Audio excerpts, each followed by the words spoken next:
people.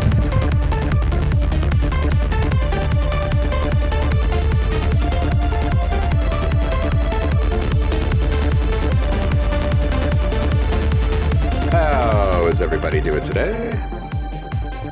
Just getting the last couple things set up here for the stream. And then I'll catch up with you in chat. Hope the day is going well for all of you so far. Evening for some of you, I'm sure. Let's see.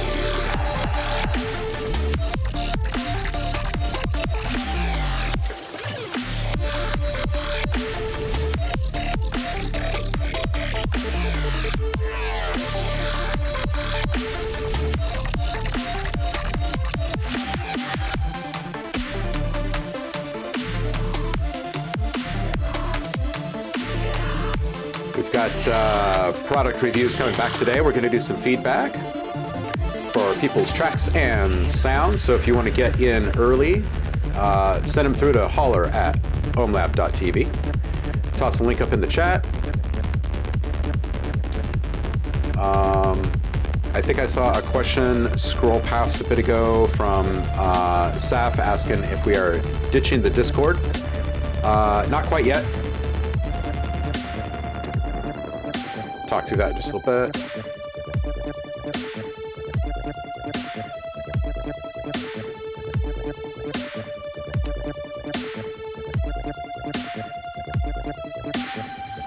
All right. What's everybody working on today over there?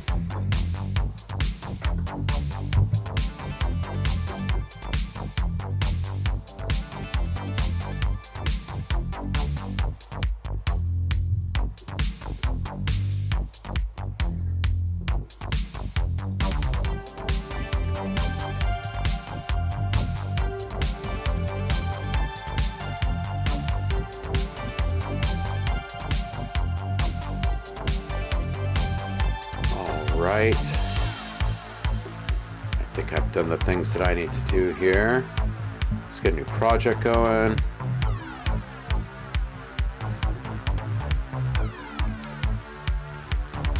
All right.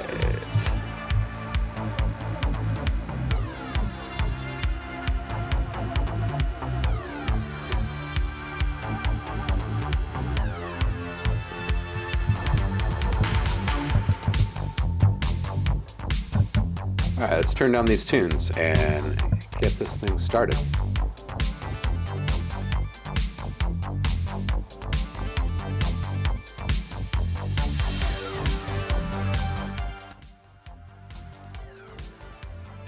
So, question about the Discord.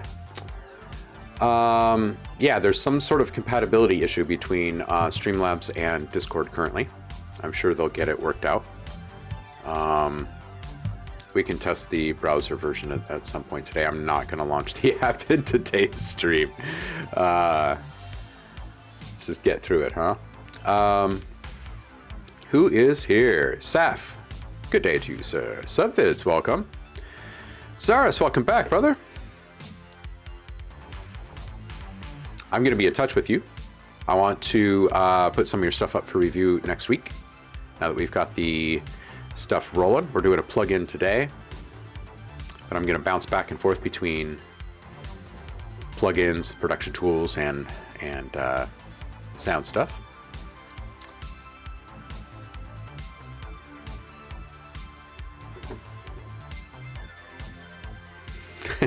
Good morning, Purple Pros. Professional Purple Flowers, says Saf. Zev, welcome.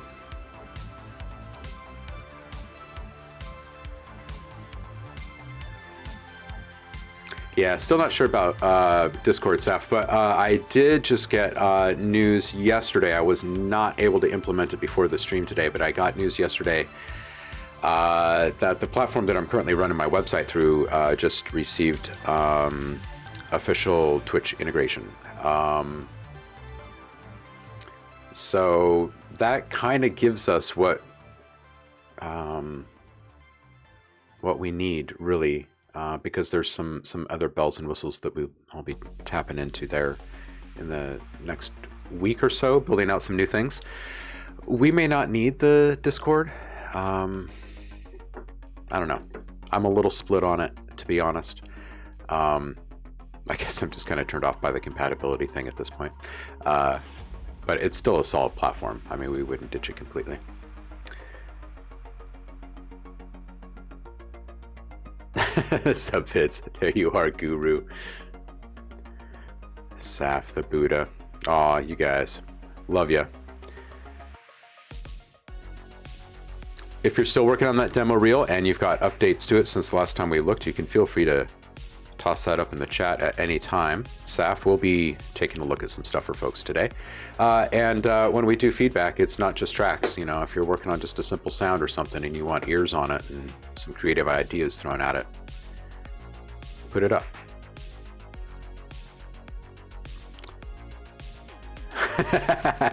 Well, Saf, I'm glad you're working on some UI sounds. But you should release it, even if it's just a freebie. No music today, Zaris. Hey, well, I'm feeling pretty honored that you're kicking back and watching this for a bit. Still trying to suss out what I did with FM8. I wonder if that can be done in Kontakt 5. And the answer is yes, it can. We can take a look at how that's done. Atoof. Stefan, how are ya?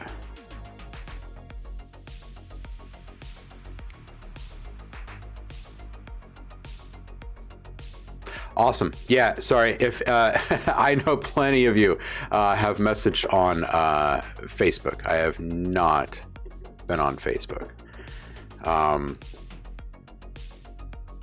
I don't know if that's going to get better or not.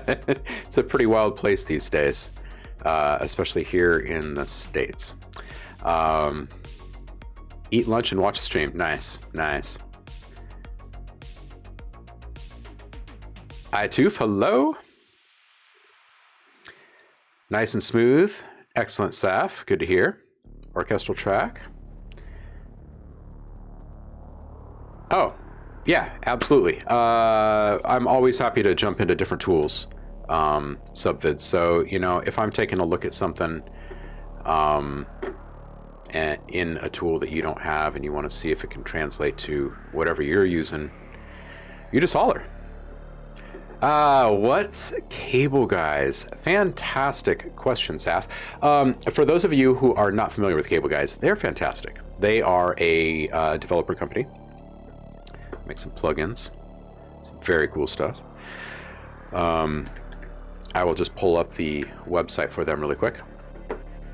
So before we jump into details about this company and like what's going on with the stream today and whatnot, I just want to do a quick refresh or download for those who are new to the OhmLab product reviews, because they're a bit of a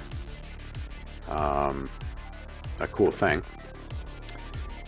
So for many years, I did product reviews on the website, well, various websites, but most of them were being done through the official OhmLab website. And they were a bit different because in every review, we did not review the same talking points that everybody else is pushing. And I actually produced music, like a small track with every single review. And they were a lot of fun. Lots and lots of people loved them. And now they're back. They've been gone for a bit. For a while, actually, because I took them offline before bouncing down to the Bay Area to sit with peer of mine for a bit and build a mentorship network. And then I came back up here and finally getting it going again. But this time it's all video. We'll still be doing both plugins and soundware stuff. And in the lucky occasions when we can make it happen, we'll even have an interview happen at the same time. So, Cable Guys is it's a great company, but they are all about movement. Really, I like just to sum it up, it's movement of sound and modulation of sound. Movement of sound as in like routing and modulation. What we're going to be taking a look at right now is Shaperbox 2. And I've actually got there are some deals running out there. And I've actually got a great thing for y'all on this. This right here is a little special link here. I do my best to try to get you guys some kind of a discount or a deal or something lined up alongside these reviews. So if there is something that you enjoy, not only do you get to see it before you buy it, but then there's like a way to get it a little bit cheaper. Or if not cheaper, extra goodies tossed in on top. Everybody could use just a little bit more these days. So anyway, I just put that up in the chat and I'll toss it up a few times. If you want me to, at any point in time, if you see something that really just blows your mind and you don't want to go scrolling for the link, you just holler. I'll toss it back up there. So what we're going to be looking at today is basically a freeform looping LFO tool that that operates in a specific area, or what's the right word here? Well, they've got them broken up into categories, basically, the different modules. There's a bit crusher, there's a volume shaper, a pan shaper, a width shaper, I believe, and a time shaper, and a filter shaper. It's pretty great.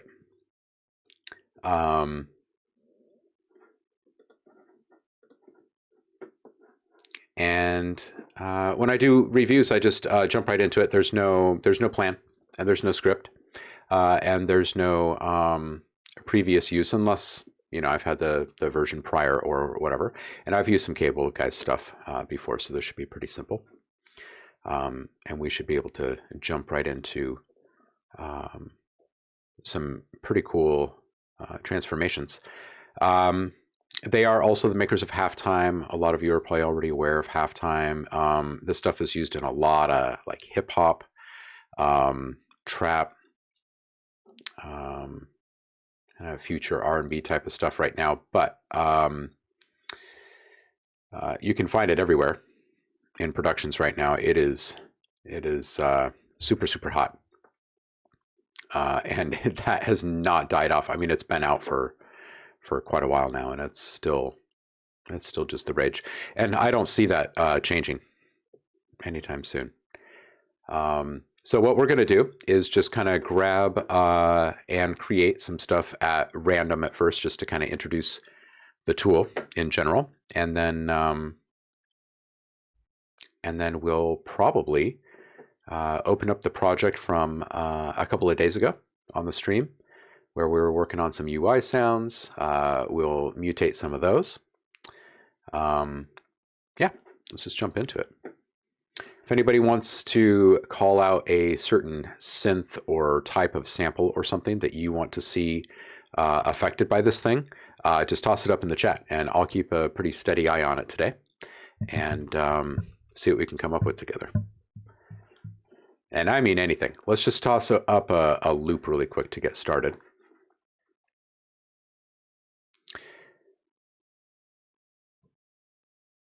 Ahi Strom. We are doing feedback today. Yes. I might just kind of grab a couple things at random scroll, kind of roulette style here.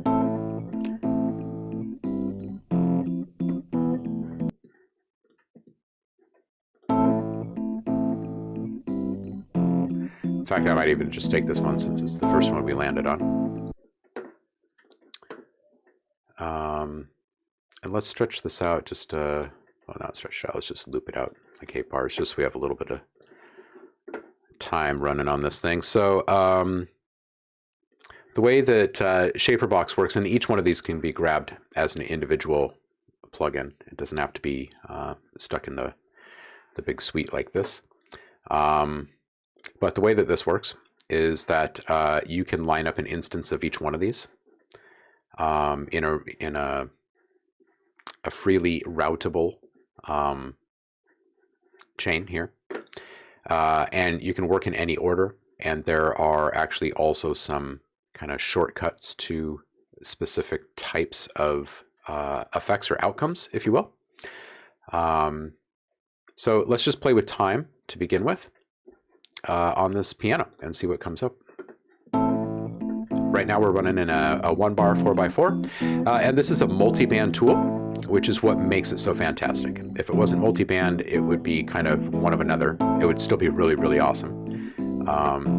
But this is really what makes it awesome. So I am just going to arbitrarily split this up into 3 bands here.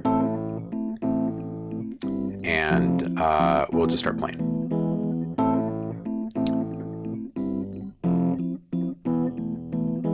And you can solo each band.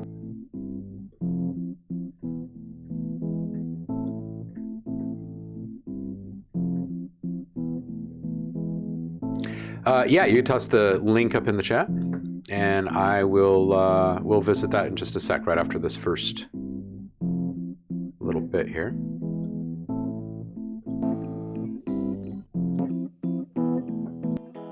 All right, that sounds decent. Let's just start playing.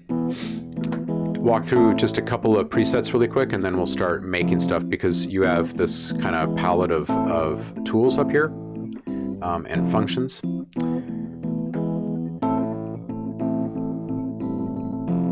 So the stutter,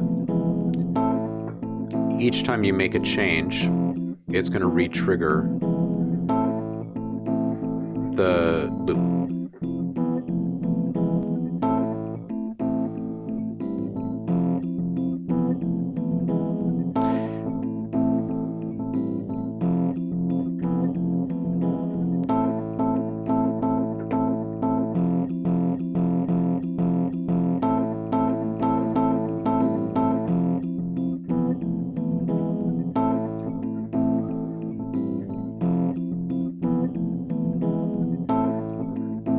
How about we do maybe like a reverse in the middle?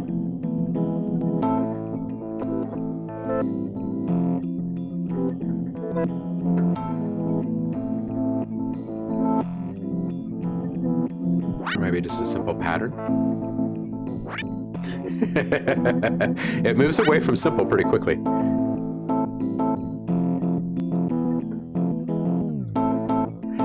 We'll play with the single band for just a second. So this, just like the other, you're re-triggering, but you're also moving through time.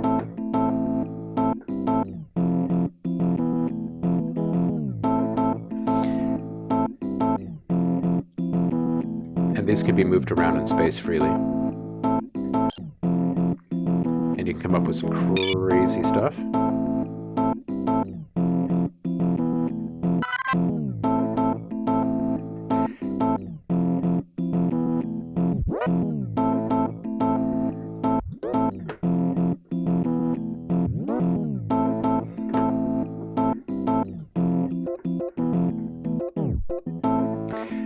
You can also mess with pitch.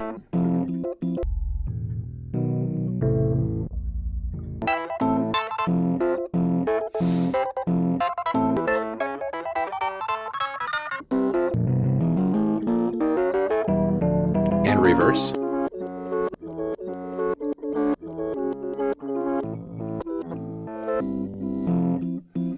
So you're probably already starting to see the power here, because you can freely draw around in here. So if you wanted to not touch anything at all in this whole thing and just reverse one note in the middle of it, you could do that in just a couple of seconds, right?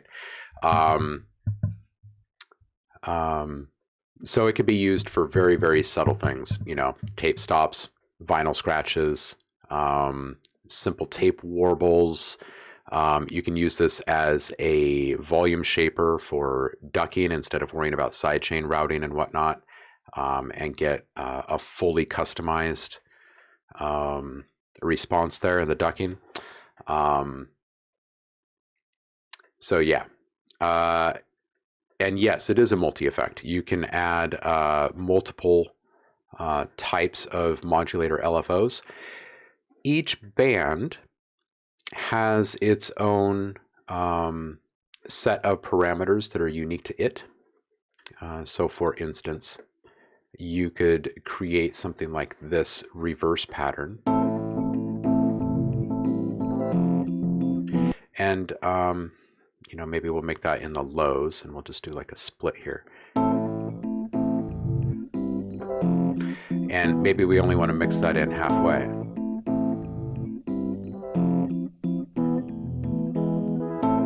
For like a subtle effect, right? And then over here, maybe we put in something completely different.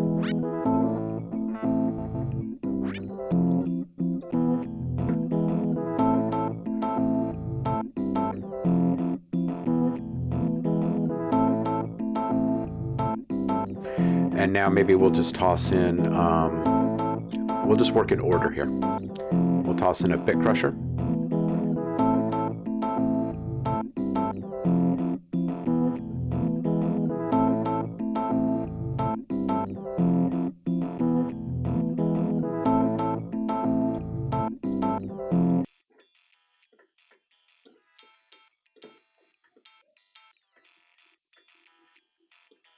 Let's play with this tiny little bit up top here.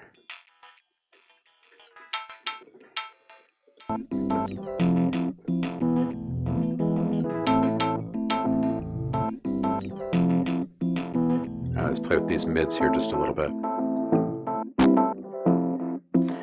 And let's just grab all these. And we'll just bring these down together. And maybe we'll move out this attack just a bit. So it's a little more sweepy.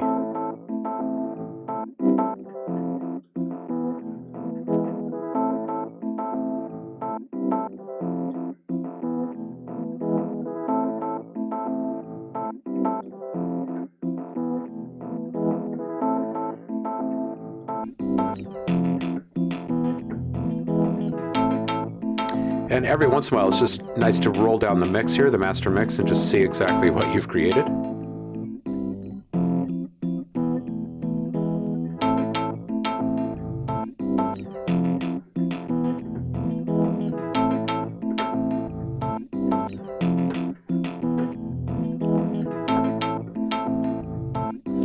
Another really cool thing here is that you can save different scenes, different LFO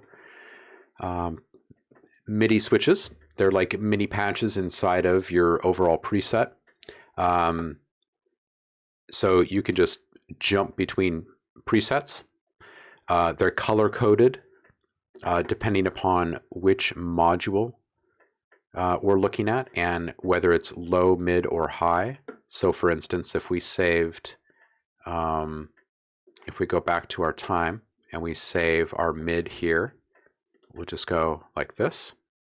And maybe we want to go over to our highs on our crush and hit it here. Now each one of these is going to be saved and accessible through MIDI. And you can set up how you want this to be triggered by your device. But it's nice. So, and you can even have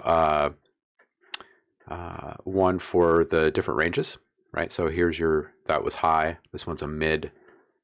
And we'll just put the low here so you can see there's actually like a difference in brightness, intensity.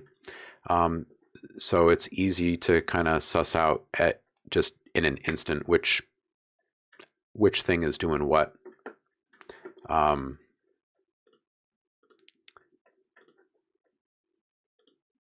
And you can save those even, like as individual presets. It's quite nice. All right, so let's see where else we go with this thing.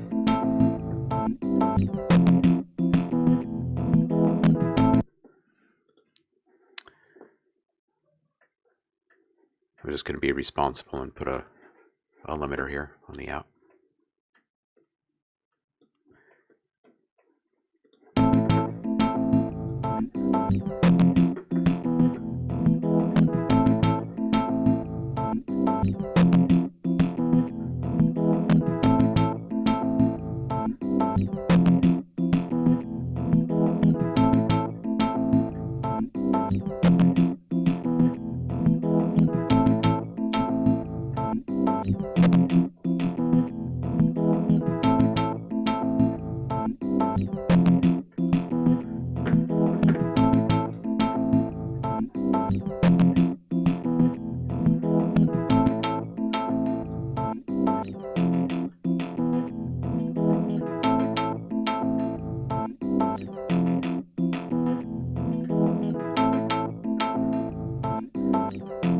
Let's do a filter. Again, you can just keep it on one band and affect the whole thing.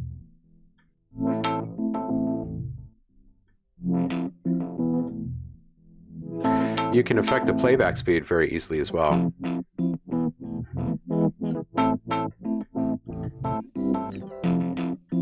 So if you just want something to really move, even if it's just like a simple sine wave, you can do that. You can move away from that simple sine wave.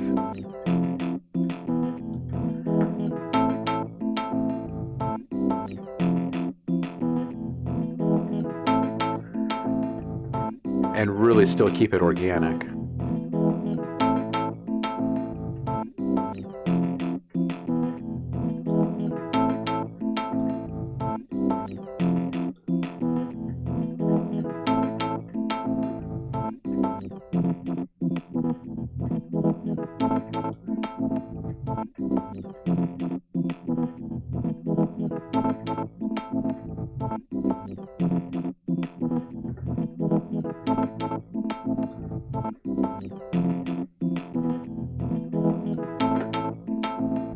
And if you choose that you just want that to be an isolated modulation somewhere, you just adjust your bands. Let's play with this top end here. We'll get into some custom shapes here in just a little bit.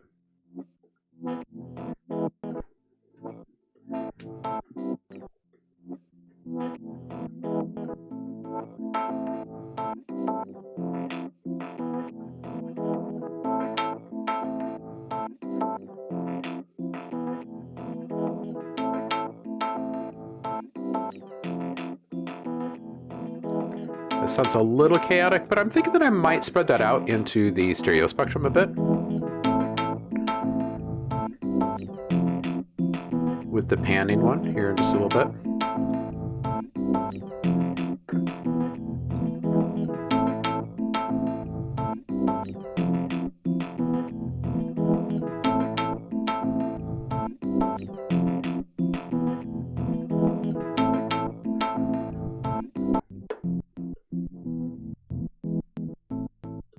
Probably want to ditch some of those little clicks there just by offsetting our breakpoints just slightly in a couple different directions. This is a little precarious with like the time. The time shaper, for instance.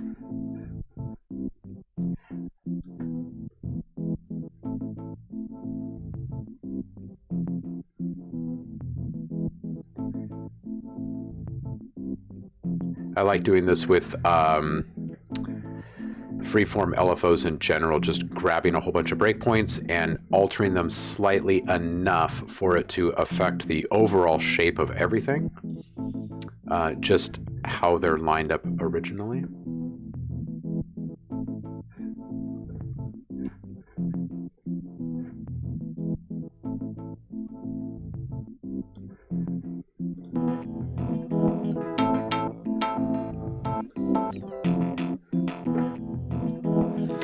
Let's set some of those highs out.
All right, let's take these up just a little bit, so we're not actually bottoming out completely in that mid-range.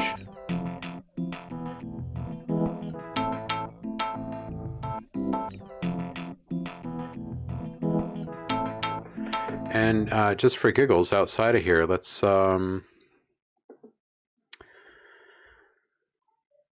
just toss a little delay on there.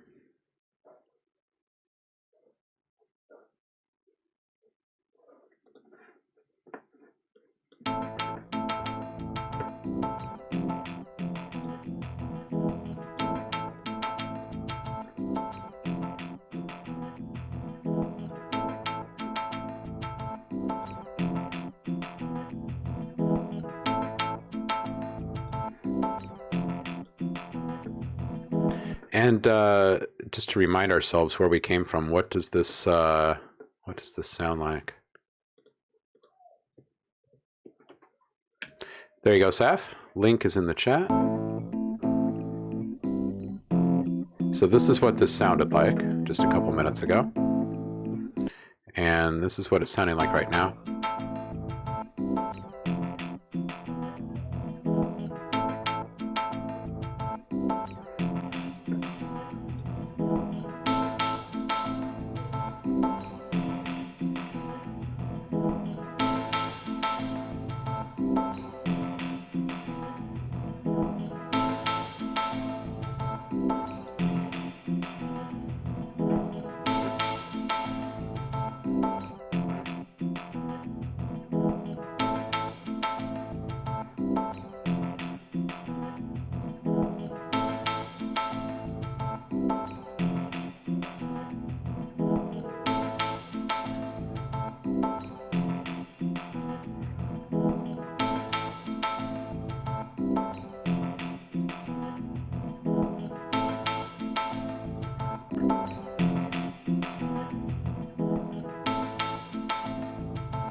And again, just quick A/B.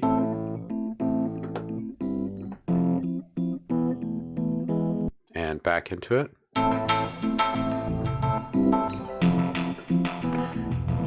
little EQ on that to take up the bottom and shave a little off the top. That would actually be kind of nice. That's a little beat behind it. And just stick with the loop thing for just a second. Plus a little fill.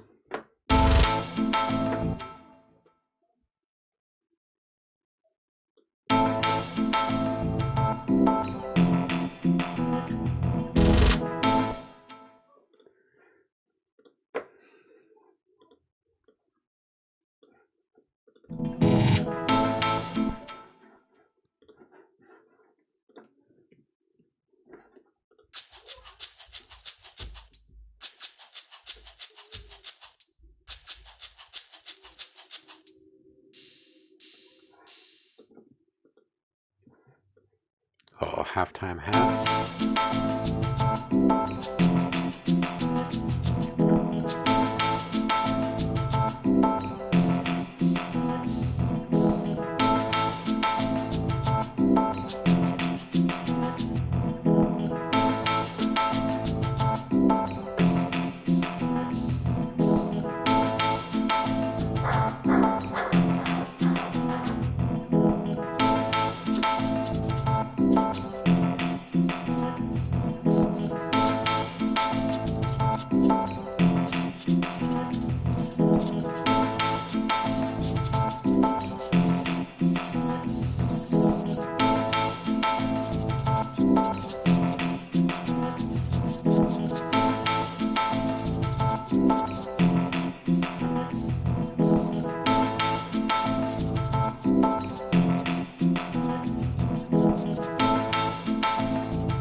Yeah, portal's dope too. Yeah, Zev, those are just loops. Yep. Just kind of stretching out here a little bit. We'll make some stuff from scratch here in a little. Ahistrom 94. Are you still here?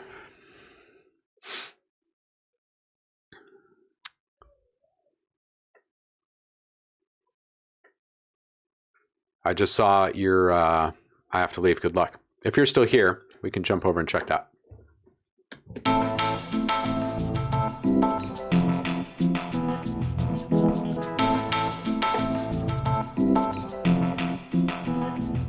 All right, let's hit refresh on this and just grab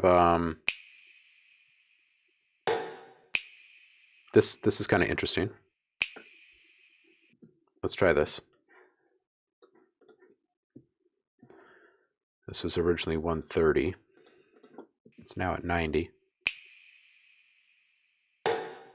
Let's just see, out of curiosity, what kind of space we can get into.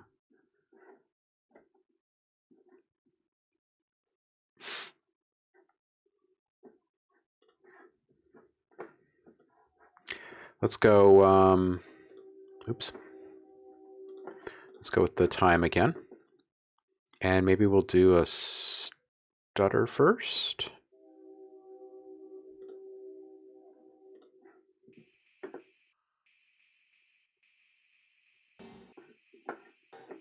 No.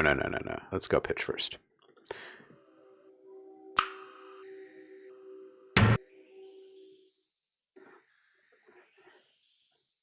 Oh, it's re-triggering too quickly. Let's grab just one shot then, huh? Shall we? Which sound shall we grab here?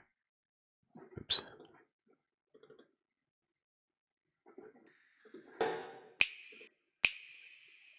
Maybe just a snap. Let's do a snap.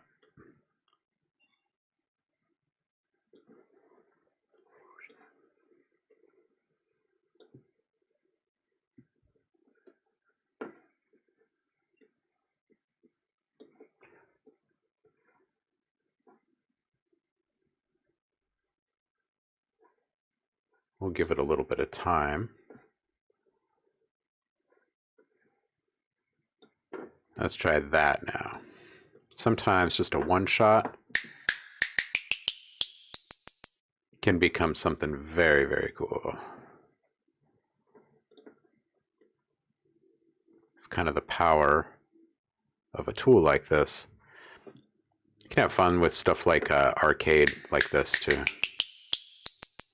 Just playing around with the, let's just stretch this to 1 full bar. Oh, it's not going to let us.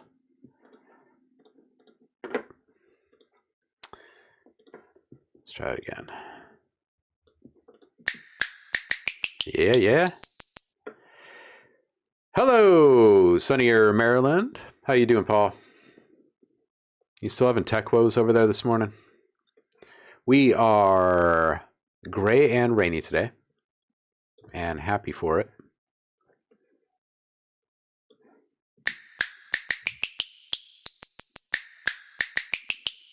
Just a reminder that this is what we're starting with. A little snap. That's it. All right, so let's see what we get up to.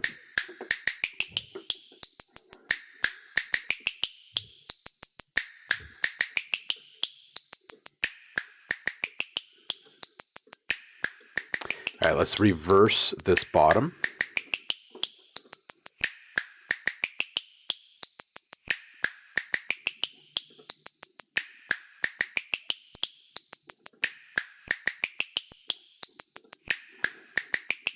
All right, and let's play with this top here just for a bit.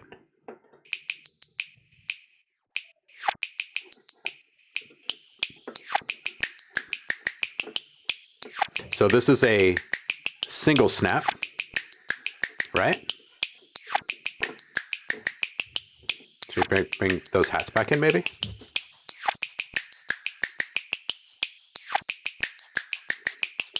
Should we bring back in that piano maybe with it?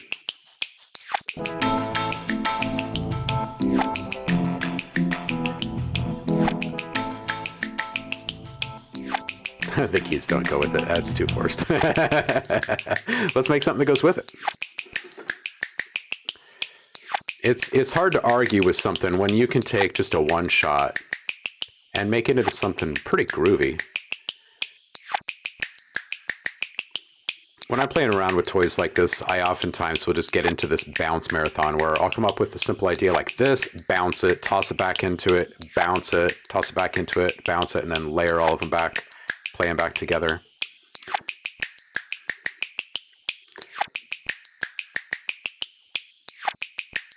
PC and Reaper are back to life. Excellent. Oh, nice. You even got a submission in. Very awesome. Are they still going over there? You got sunshine, Purple Pros. You want more rain? It's a coming. Hang tight. Hang tight.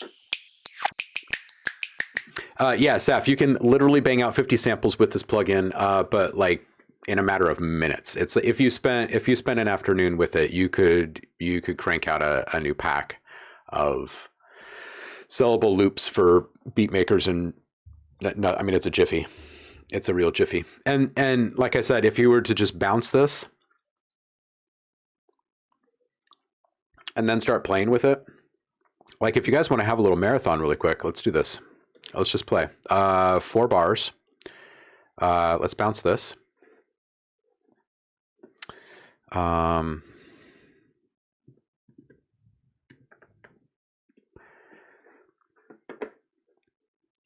All right, so we've got this wonderful little ditty called Snappin' now. It sounds like this.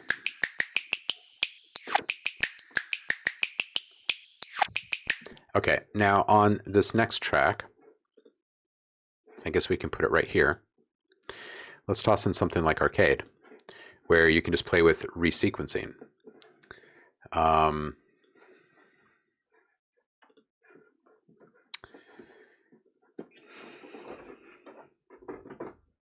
Let's put it all the way up here.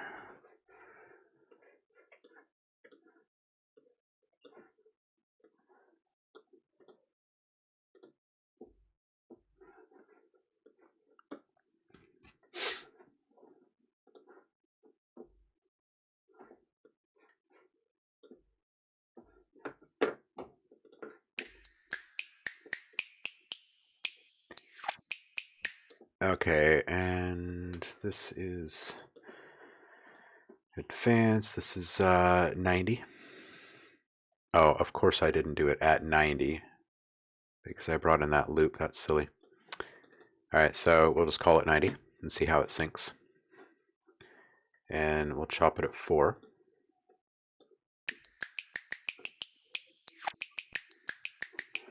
And we'll turn this up.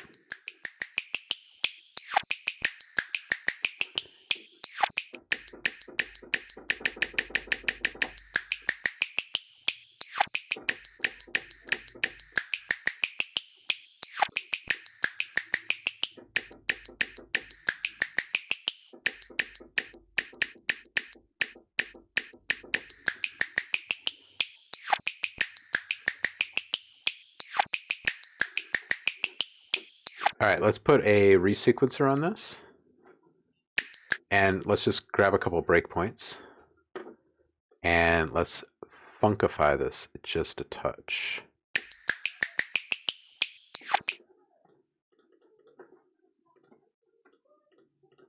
All right.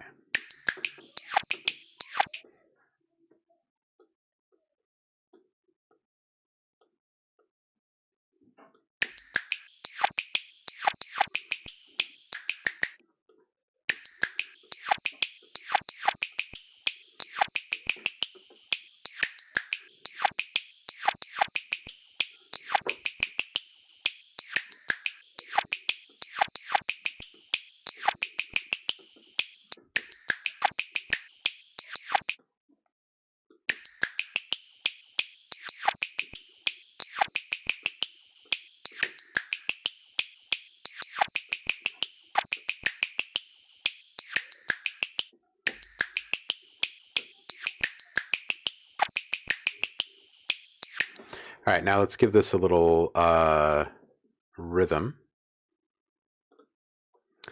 Let's go. Let's go into a quick little kind of double time. And then, all right, so we're sitting at 2. So I'll go a couple of these.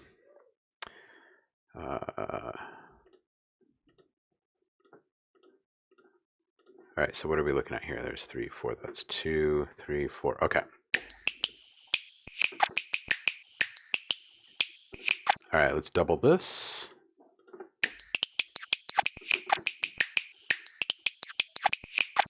Let's change that position to number 2.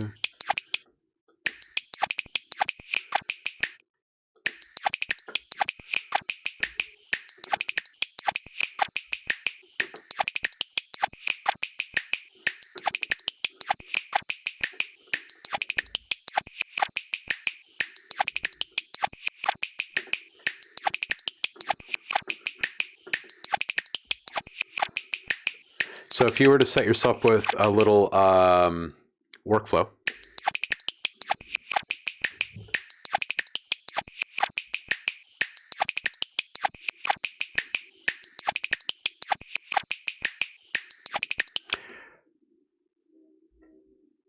Miguel is in the house. How are things down south, brother? How you doing? Why you got to judge, Paul? Just kidding. Good luck. All right, so let's see here. 5 minutes ago or so, we were right here. This is what we started with. Oops. We were right here. We had a snap. And then we turned on Shaperbox and played with just the time. And made that. And then we bounced it. And then we put it into arcade. And now it sounds like this.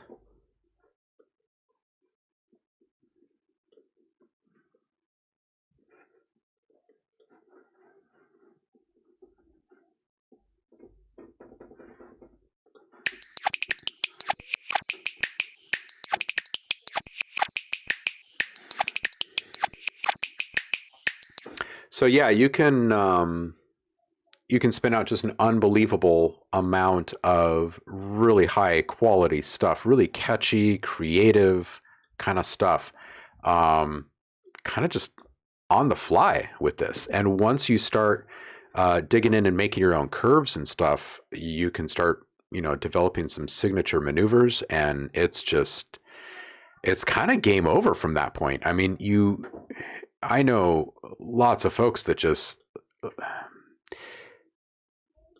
they pick this up, they turn it on, they put it on a track, and next thing you know, it's like you have to fight them to get them to stop using it. Like big name folks too. Like it's on 30, 40, 50 different things in a mix from all these people that have just mega hits out right now. And it doesn't have to be this really crazy resequence, repitched kind of thing either. So let's hit pause on all that again, and let's toss a simple thing in one more time. And this time, let's play with just custom shapes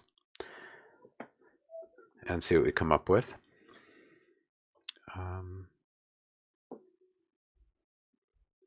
Ooh, it might be interesting to play with some modular stuff, huh?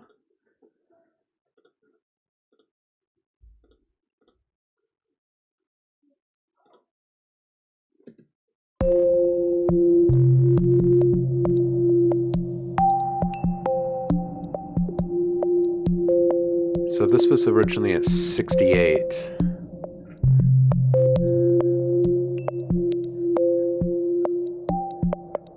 This would be pretty interesting to play with, huh? Let's do it. This is running at C and at 68. And let's just for the sake of keeping this stream kind of interesting, let's just use the marker here.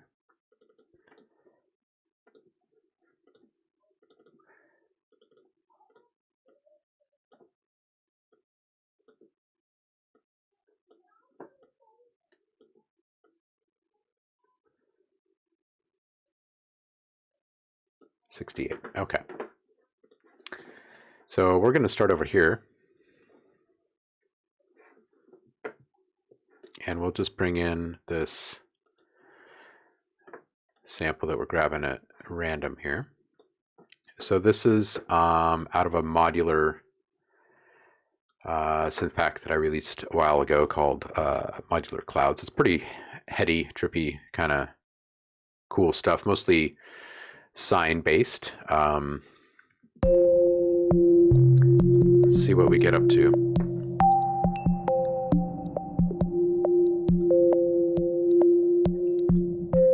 Let's just stick with the time again. We'll get into some more stuff soon.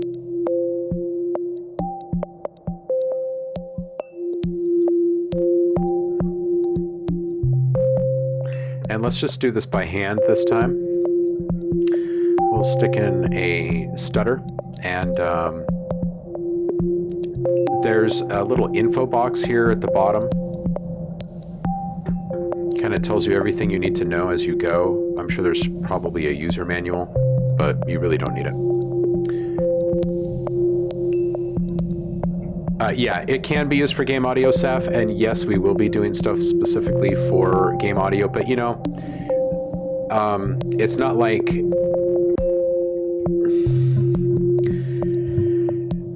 I don't know. You know how I feel about these things, man. You can use these for anything. It's just about being creative and inspired and making some clever moves. But yeah, this can absolutely be used with game audio stuff.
It's just too easy to have too much fun, right?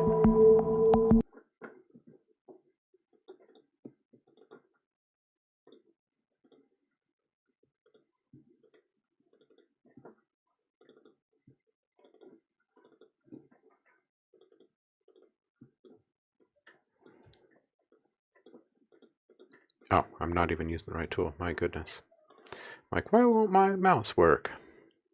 Let's just play with this at a slightly different tempo first. Oh, what the heck did I just do? There we go.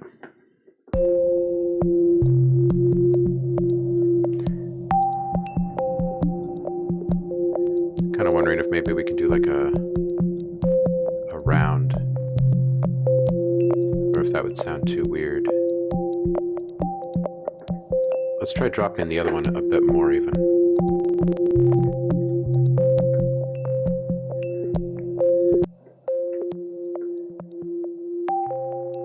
So this is at like a halftime kind of. This is at like a maybe a quarter time. And this is at regular.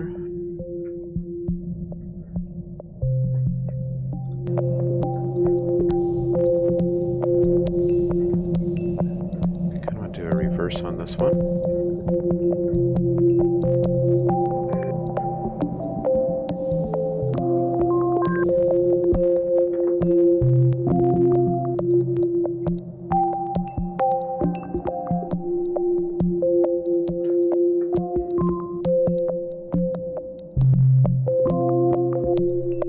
Ooh, I like this little tail. I kind of want to bend that a little bit.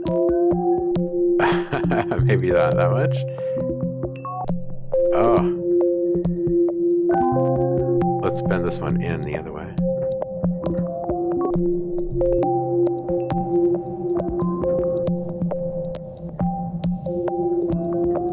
And let's just take that mix down a bit.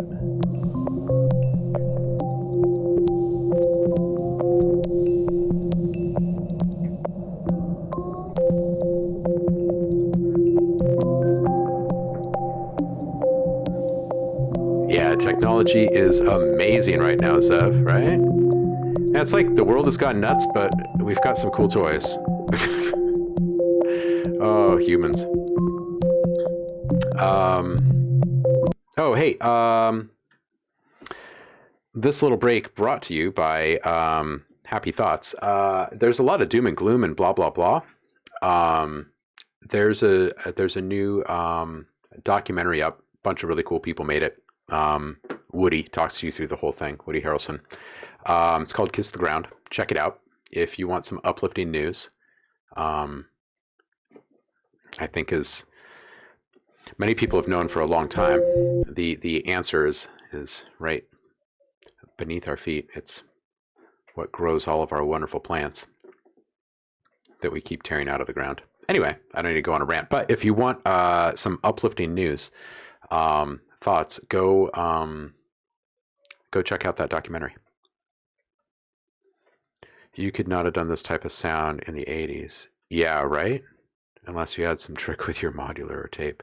Yeah, you would have to run so many concurrent instances of different effects back in the day. Like if you were to go back to the 80s and try to do this, you would have to have, for this exact effect, you would have to have 3 different tape reels going in the studio to get started. 4 actually, because you would need the original running and you would need full output control over each one. Yeah. What are you switching between for those 3 parts? Oh, this is just 3 bands, and in the low, I've reversed the flow of this sample, following that LFO curve there. In the mid, I've slowed the entire sample playback by about 1/4, and on the highs, I've slowed it by about half. And that's all that's running on this right now. What's it called again? The movie? Oh, it's called Kiss the Ground. It's good. Yeah, Kiss the Ground. Yeah, Earth is our solution. We've been hurting Mother Earth for far too long, and look where it's getting us. All we really need to do is plant stuff in the ground, and she will do the rest. We've just got to stop raking dust up into the air, and yeah.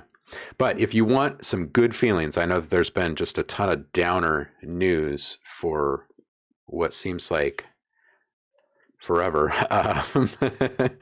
Go check this out, and then go stick your feet and your fingers in some soil. It'll probably put a really big smile on your face.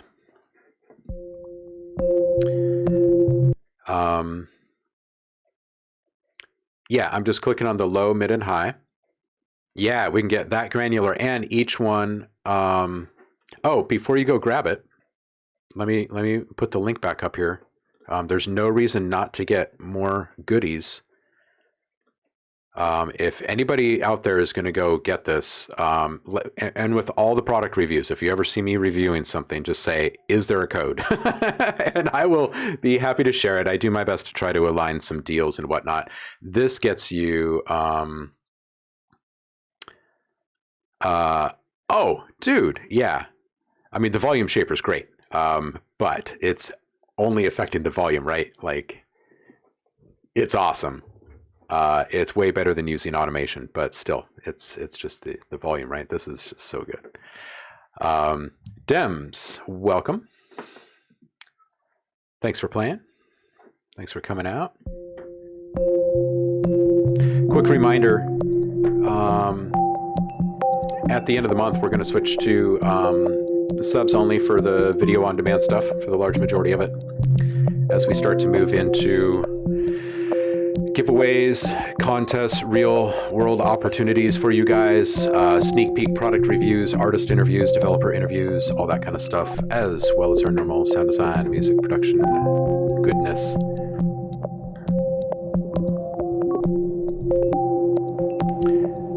Starting next month, you guys will probably just be able to tune into some streams that are mostly silent and just watch me actually produce the goods. That way we can stay very free form in our regular streams. I'm liking this right here. This is what it sounded like previously.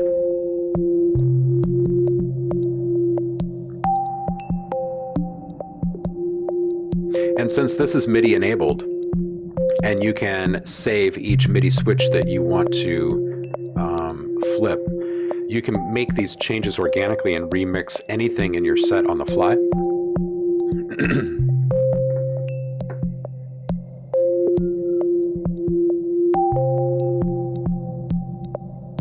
Right, and this is just a couple of sine wave blips coming out of a modular that's running into some delays.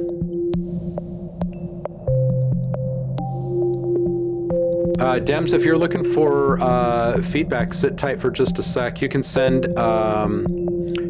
to holler@ohmlab.tv, or you can also toss it up into the chat if it's just like a SoundCloud or something like that.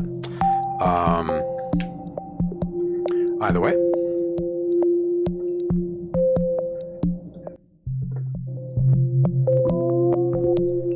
Yeah, I really like that little bend in there. And Saf, your question about, using this for video game purposes or just general sound effects production, that type of thing. Just playing with the time shaper alone can give you, I don't know, I would say on average, maybe 100 variations of any simple one-shot sound without running into the problem of it sounding like it's all being done with the same tool, right? You can get, it's got a lot of lag. Let's put something else on here. Let's do a crush and see if we can kind of isolate that bend maybe with just a small amount of crush. What if we just put a little break here and a little break, oh wait, a little break here and here.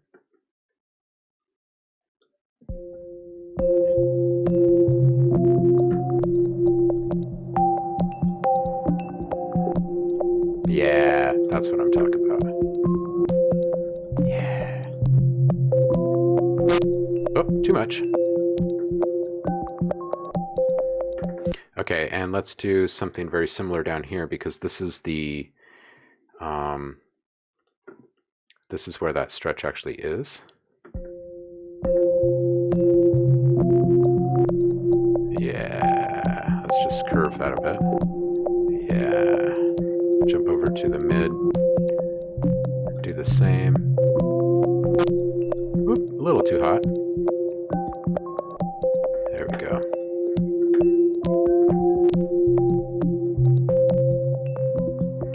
And in fact, let's just go over to the highs really quick.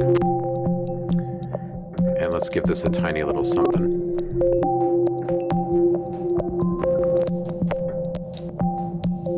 And let's just grab all of these.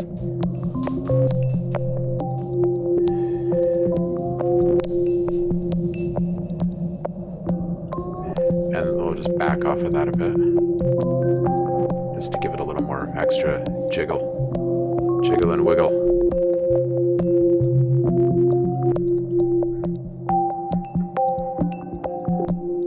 Yeah. All right, let's do a little, oh, wait a second. That must have been in the lows. We could probably fix that by just adjusting this maybe.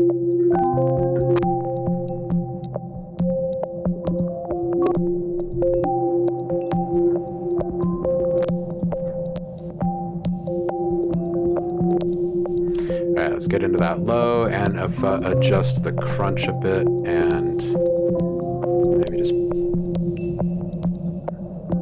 affect the bits instead.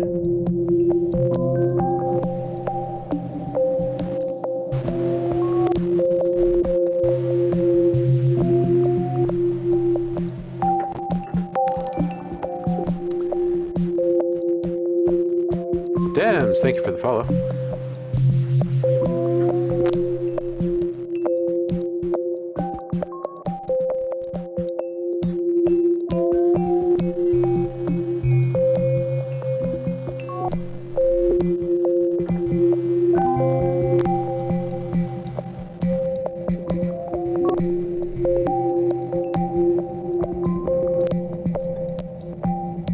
So right now I'm just adjusting the amount of the bit crush, the bit and the resample position, some jitter, tossing a low pass on there,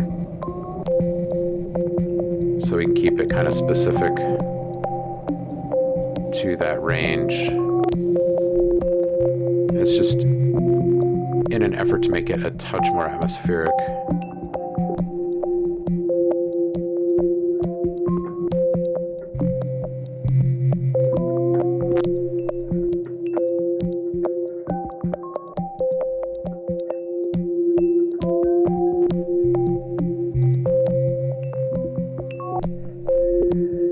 Okay, so let's do this.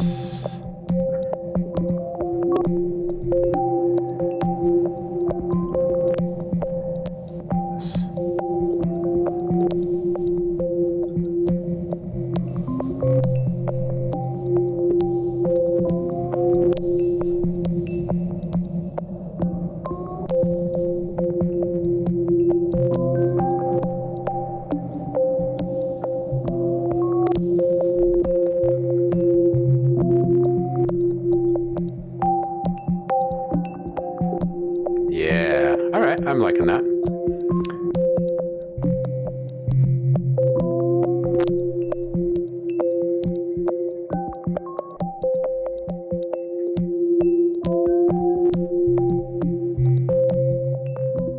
Yeah, and the other thing that I really like about the UI Zev is that it's so clear. You can isolate single hits. It's just absolutely wonderful. In fact, let's do that. Let's just toss like a little beat underneath it. What should we put in there? Dems, we'll get to your feedback in just a sec. Let's just grab something.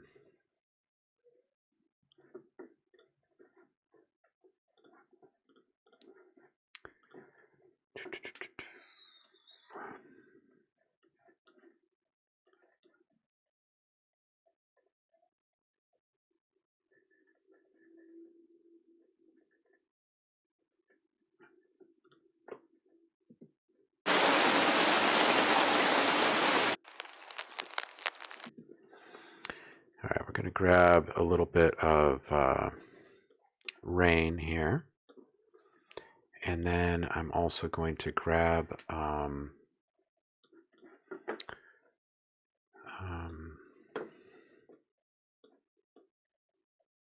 just a simple little beat.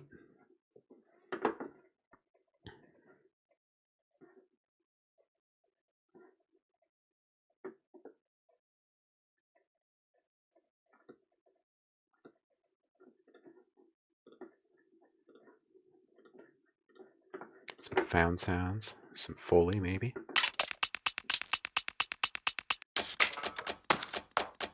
This is at 68 and we're at 128. It's close.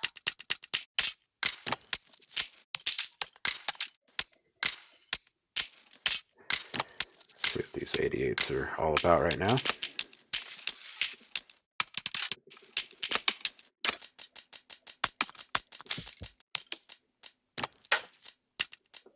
All right, let's just go super simple. Grab this first one. And we'll see if we can make this line up here.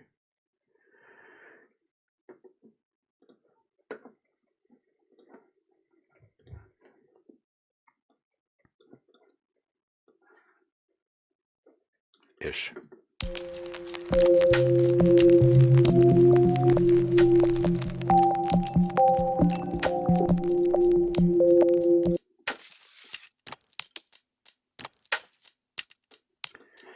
Just going to play with this one for just a sec. I think we might maybe even just like reverse the whole thing and then just identify a couple little individual things to hit with, like maybe the pan and the crush or something, just to kind of show off the surgical precision that it's got.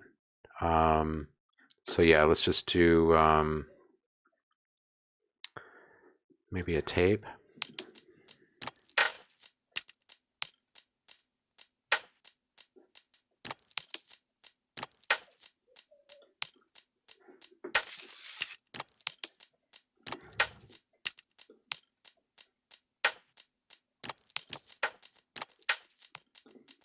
Okay, so let's reverse this one.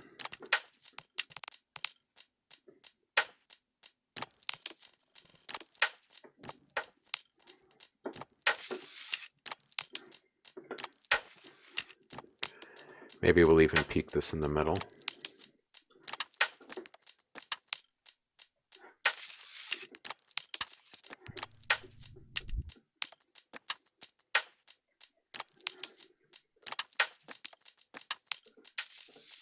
And up top.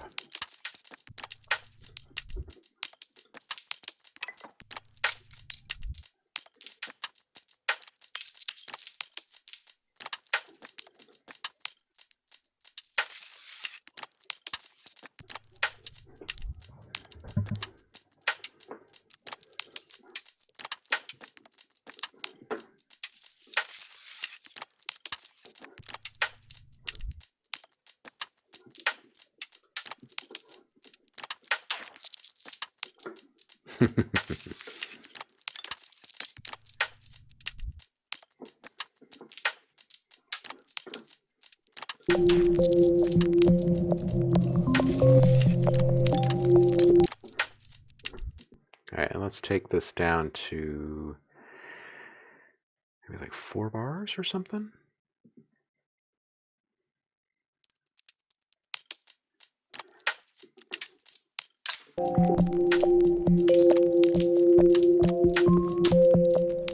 No, let's do more like maybe.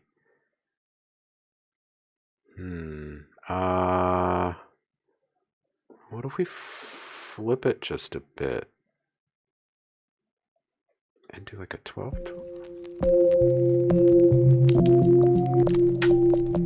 No, it's gonna be a little bit too off. Let's just go full 8. All right.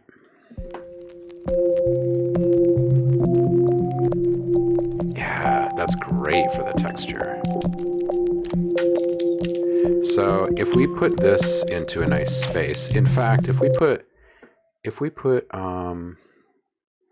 put both of these. Let's run both of those through, where am I here? That's these two. Let's just send these out to,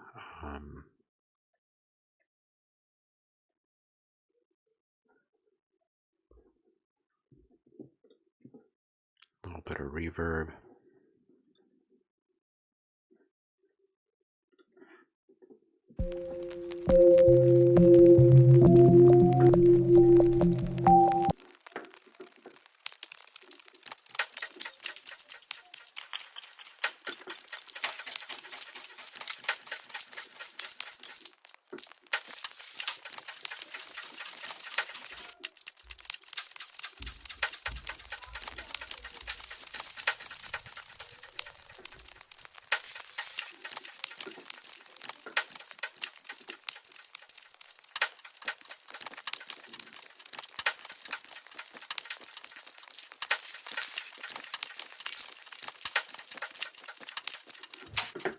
All right. Let's just take that down a bit.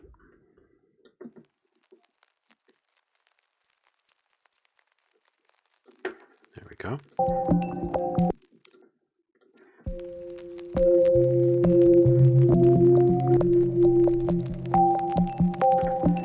I feel like, you know,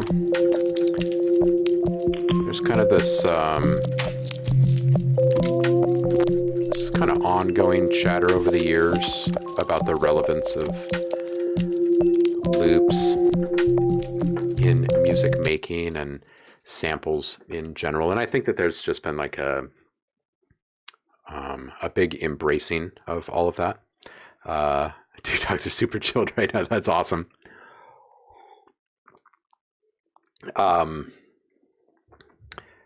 But you know, when you're using your tools creatively like this, and you've got such awesome tech, man, everything is relevant.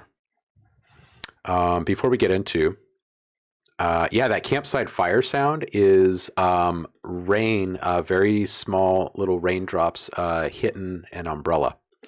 And I can't remember if it was a Zoom or an iPhone or what that captured it, but it's in the Rainy Day Beats pack. It's tasty. It's a good one. Dems, there you are. You around right now, Dems? Because I am happy to do this if you are.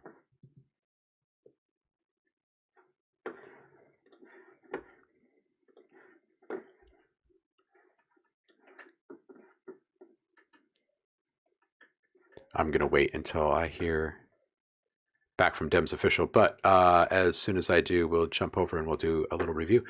So let's talk just one-shots again and how we can change stuff in some super cool ways. Let's move this over again a bit, and we'll figure out what we're going to toss into the timeline and work on. Let's do... I made it rain on your sunny day. Sending love to sunny Canada. Let's do, you know, let's grab something raw. And we'll just make a quick sound.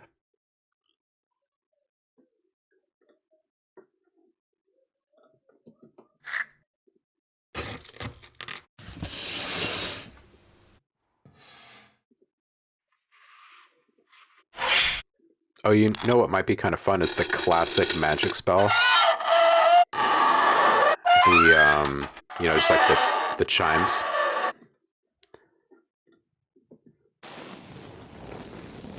Ooh, that one might be interesting.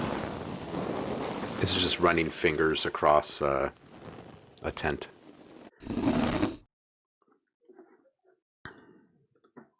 Ooh, or some servos. We could play robotics for a minute. Let's do that. Let's do that. Let's grab our friend Absinthe. And we'll just use it kind of as a playback tool here.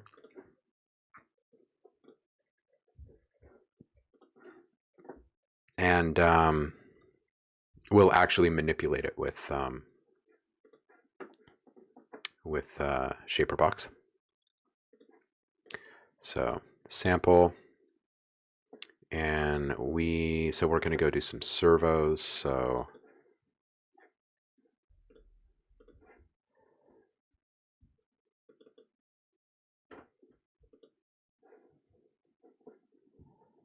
there we go.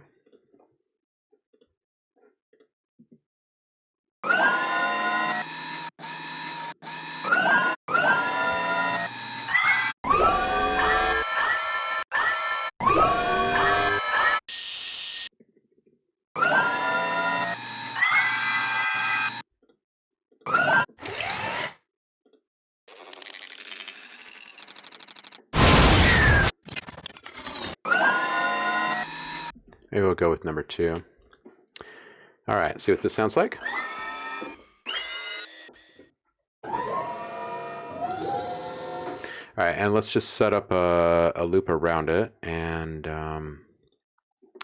let's toss Shaperbox into the mix and see what we start to come up with. Let's do time again. And let's do, actually,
all right, I'm just going to put a little something on here to take it away from the predictable.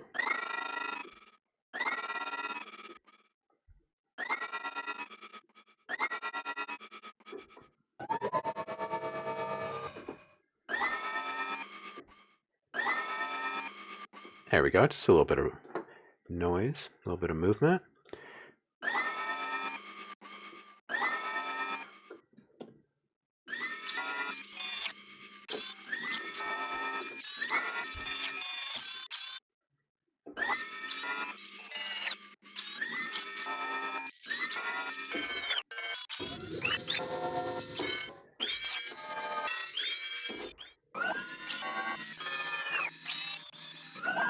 Right, right, right.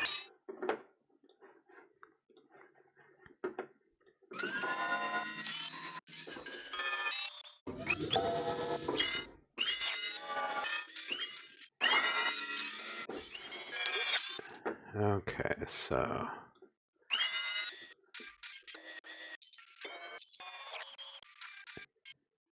there we go. I like that little spot. Let's do maybe a reverse up top.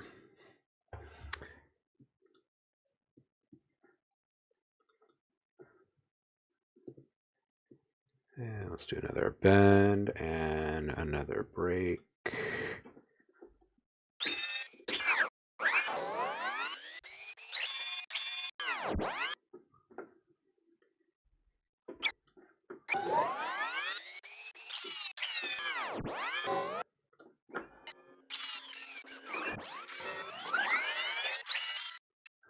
Yeah, you can quickly see, Saf, your question about you know, video game sound, and I'm sure there's people wondering if it's good for sync type stuff. It's fantastic for it because you have such fine control over time and depth and all of that. And if we were to like toss something like a crush on just the low, for instance, on something like this.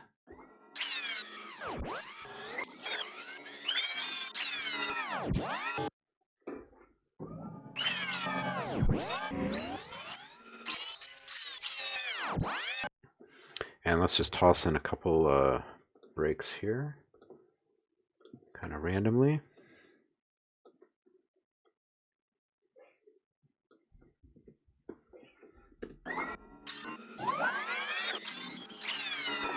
And let's take down these bits here.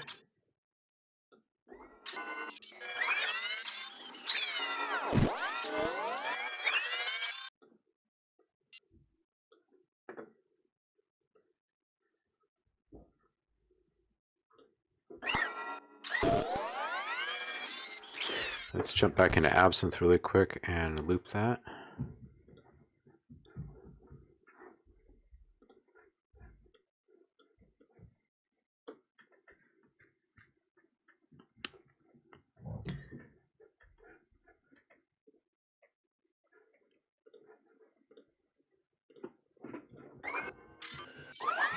There we go. Now it'll keep going. The reason why I want to do that is we can make this rhythmic and actually make it musical. It doesn't have to be this crazy thing for just sync work. Let's do, let's see. Let's take it to like maybe 2 bars instead.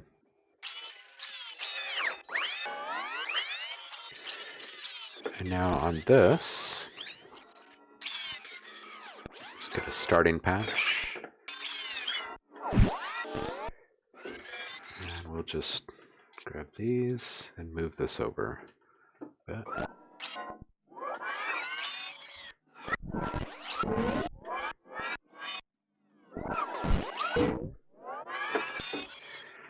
Grab these, bring these up a bit, and we'll call this a small mid-band.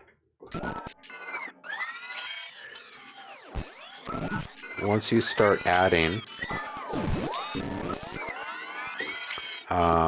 something repeating, it seems to be perceived as intentional and correct, so let's play with that.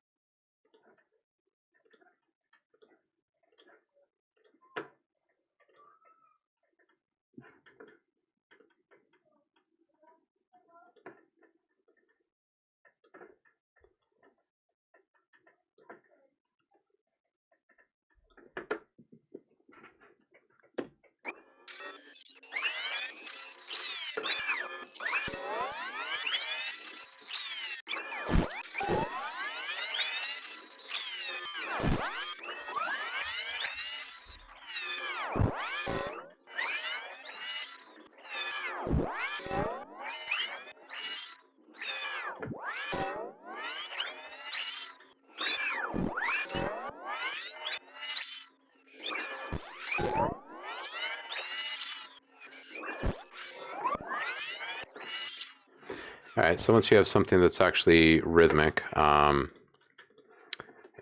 you start to put it into context, things can start to feel really good.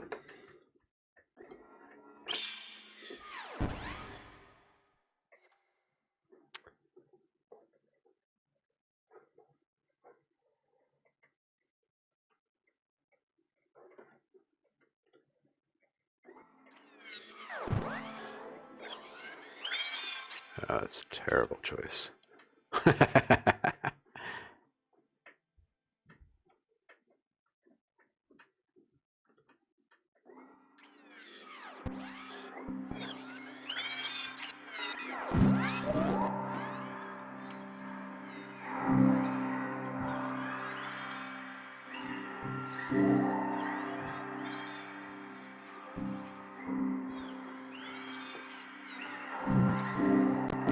pair this with a little bit of piano.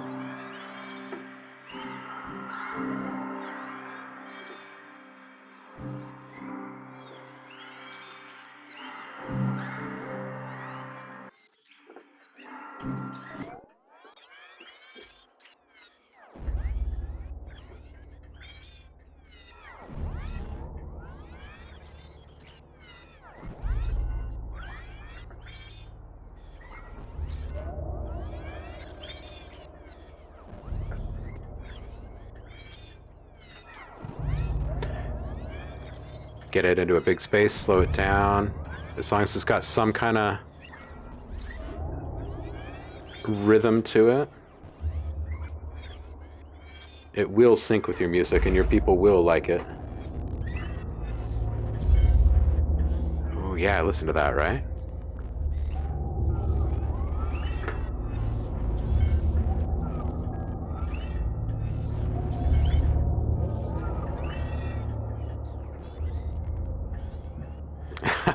Yeah, dude. Zev, it was good having you here, man. Swing back by anytime. And good luck. Hope you're feeling inspired. Go play with the toy that you've had for a while, right?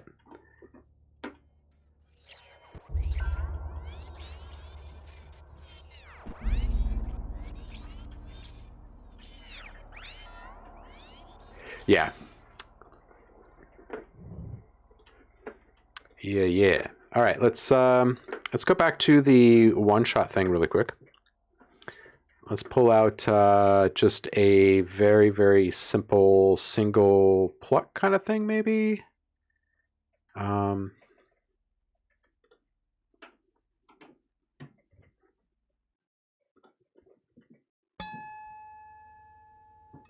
about a harp? It's pretty thin.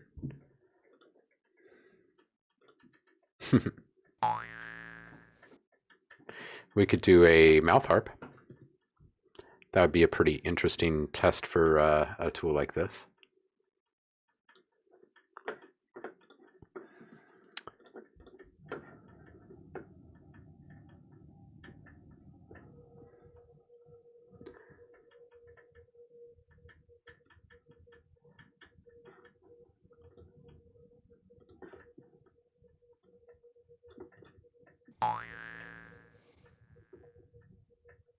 All right, cool. That stretched nicely.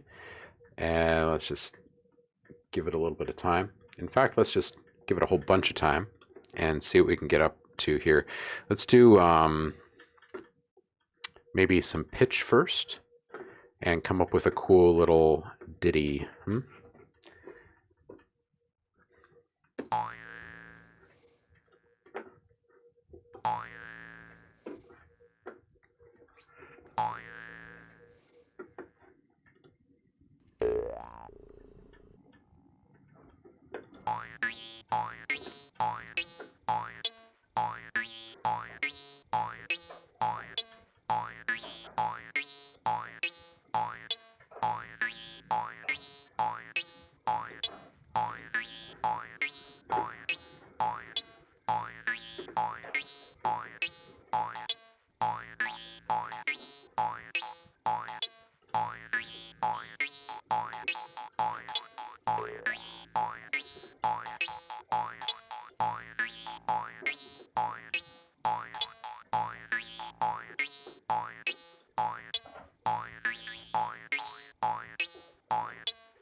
I like playing with the presets to get some ideas and then playing around.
You could end up writing a little 8-bit video game thing with this.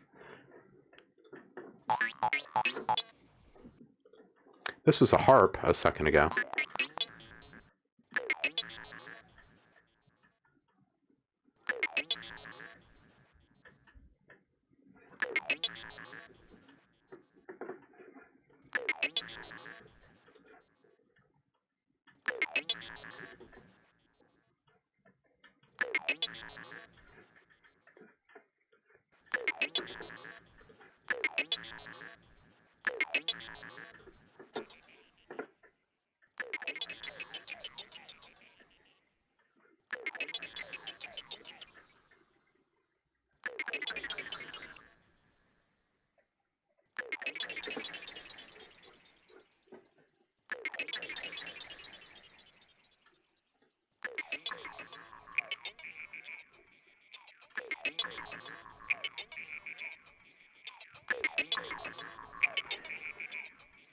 I'm about to turn this into a weird little atmosphere here. I feel this coming.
Yeah, if you were to put a beat under this thing, that would actually sound pretty awesome. What are we running at right now? 68. We put this on the we put this on the same spot as the modular loop there.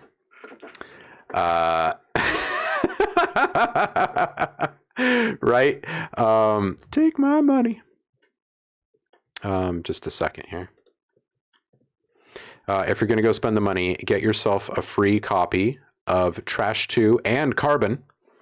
And get yourself a new synth and one of the ultimates in distortion, multiband, and you'll love it for life. Sounds like Snoopy and Woodstock. Reminds me of Richard D. James' album. Oh, interesting. Hamdanic, welcome. You can toss it up in the chat if it's just a link. If you want to send a file, you can send it to holler@ohmlab.tv, and I'm happy to take a look at it for you.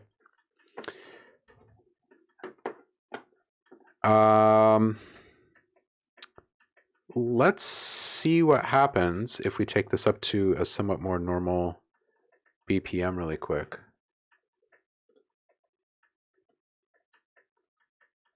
Maybe 80 or something.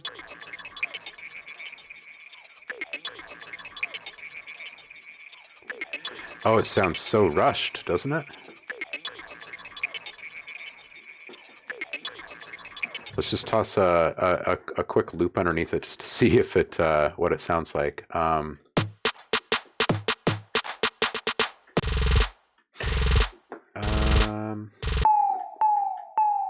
grab something that was natively at a lower BPM. Something with a little bit of flavor so we don't have to... oh, we should do some beatboxing, by the way, you guys. It's amazing with beatbox.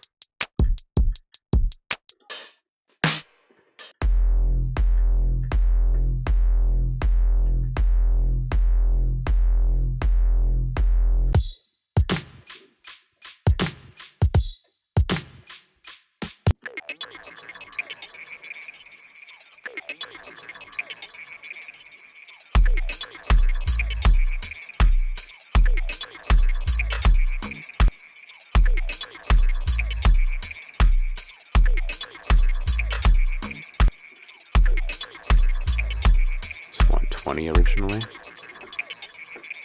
What did I set this at? 80 or so?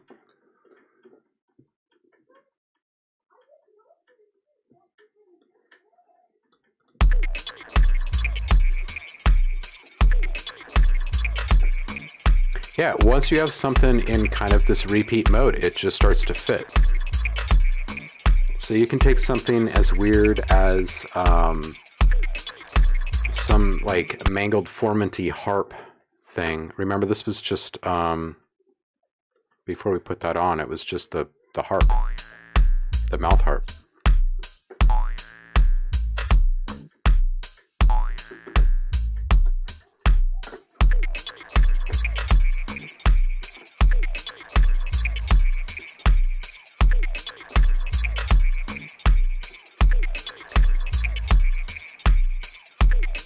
Want to see how to add something specific to just a single drum hit?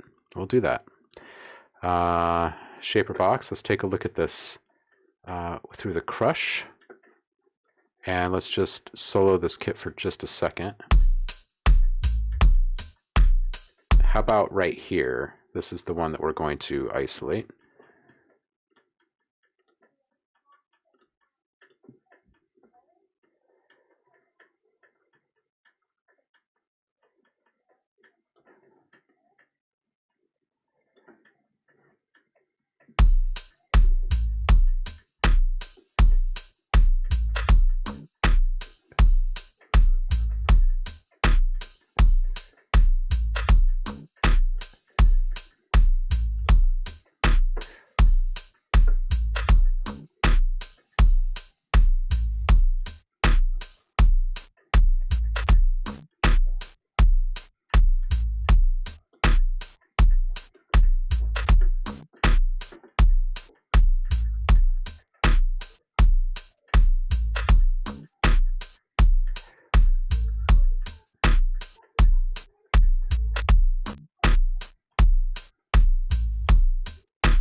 So if you want just a tiny little sizzle at the beginning and the end of the loop, and you want accent on one note, you can do that, and you can leave the rest entirely alone. You could also, if you really wanted to,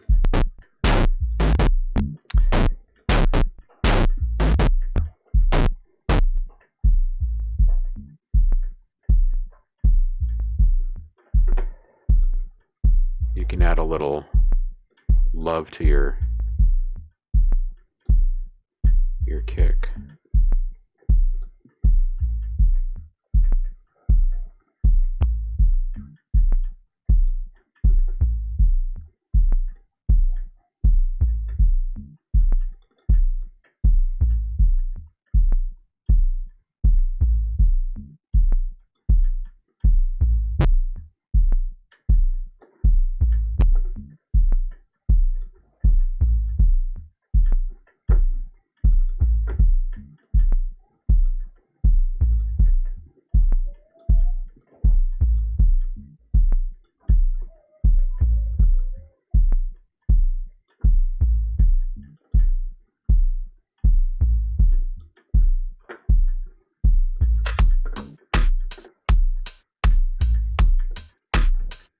and then add it back to whatever you're working on.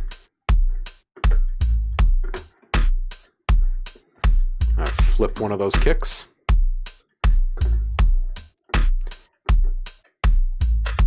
How about this one?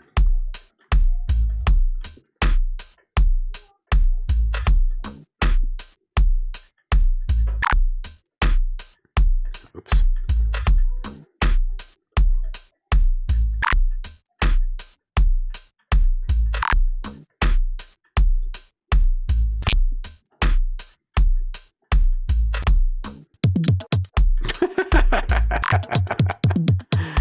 Oh, goodness.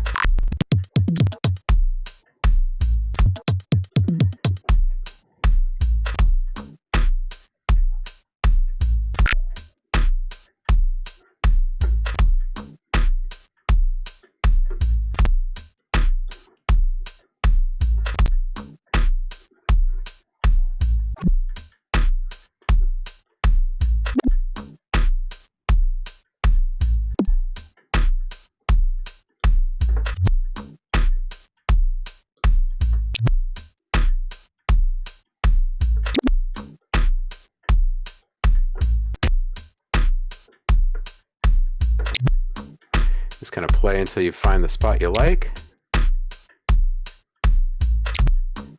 A nice thing is that you don't have to be too precise because you've got the mix tools.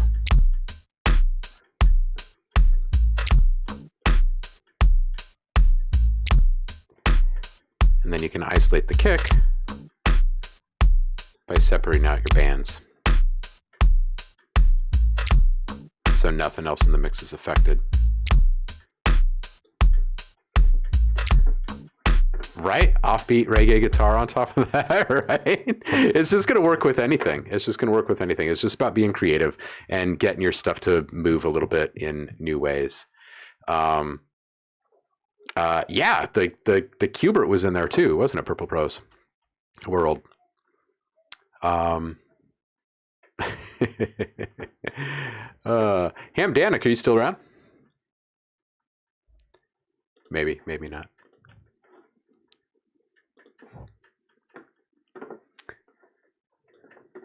Remember, if you're working on a sound out there or a track, if you want to send something through for feedback, we can do that today.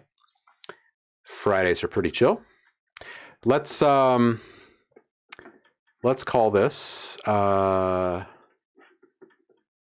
is today? 25. Let's jump into the project that we were grinding on a couple of days ago. And we'll call this underscore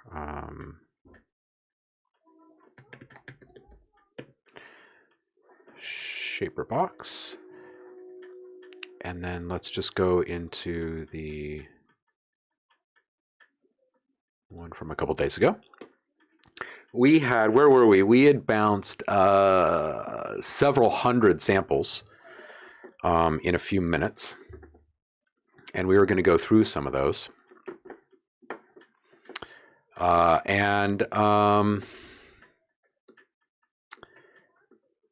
As a little bonus,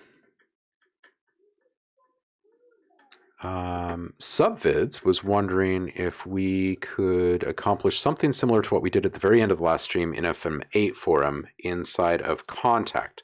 And what that was pushing, if I remember correctly, pushing hats up into the higher frequencies and pushing them far out to the sides of the stereo image or stereo spectrum. So that ended up sounding like this at the very end.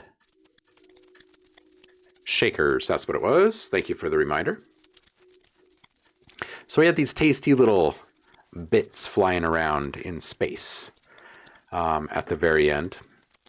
Well, number one, you could actually do that with the shaper box, with time shaper and bit crush shaper. Speak of the devil.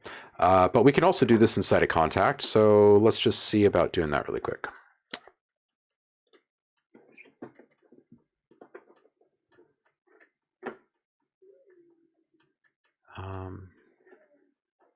Kontakt. Brazilian shaker. FM8 doesn't work in Studio One. It should work. There's two different plugins actually that get installed when you install FM8. One is FM8, an instrument, and one is FM8, an effects plugin. It's 32-bit. It should, you should be able to run it properly.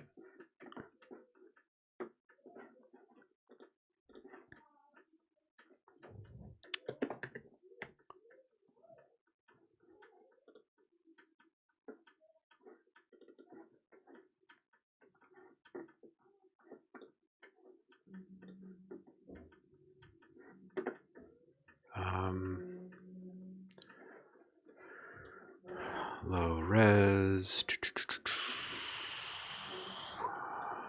Oh, where are you?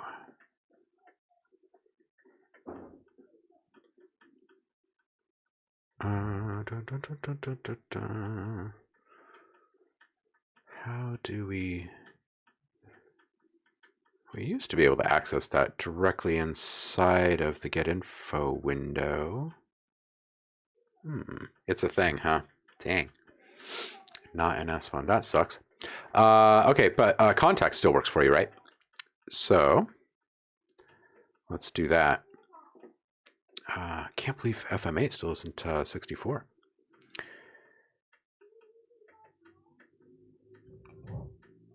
Yeah, I do. Seth, I do indeed.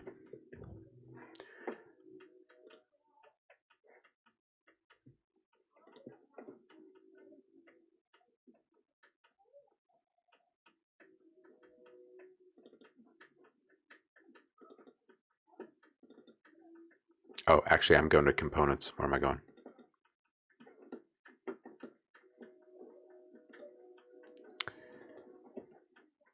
Audio plugins.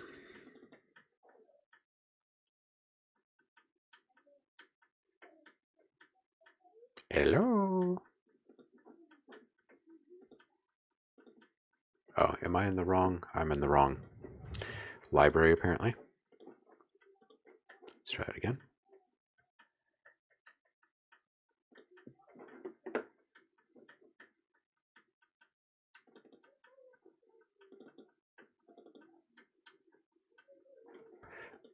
Durr.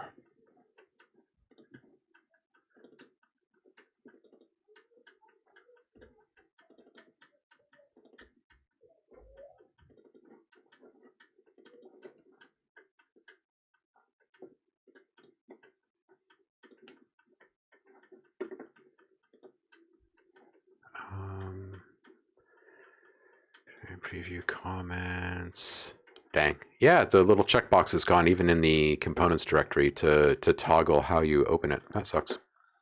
You used to be able to toggle between like a 32 or a 64 bit. Kontakt 5, we'll do that.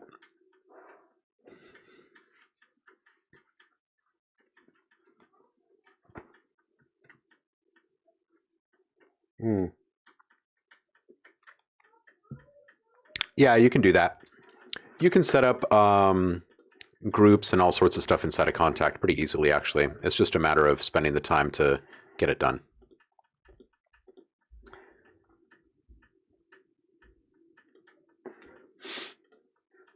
All right, so let's get Kontakt on here, and then we can maybe even see what we can do with the same exact sound with the shaper box again.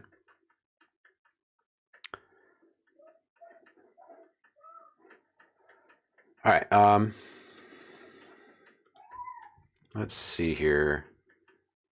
I think that was actually like a calf or something, so that may not translate. Yeah, it doesn't. Let me just pull the old switcheroo here.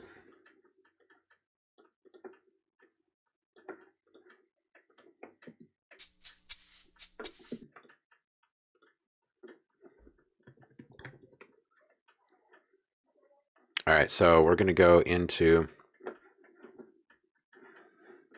Kontakt here and grab our, oh, Schacter. Yeah, I've invented a brand new instrument, you guys. This is going to be great.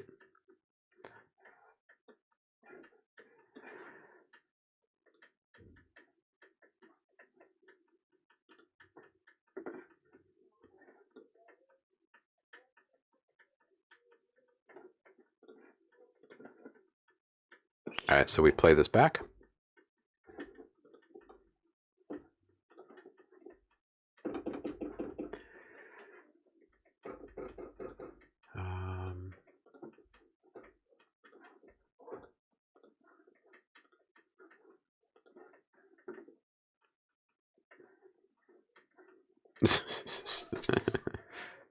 Because I'm on the wrong one.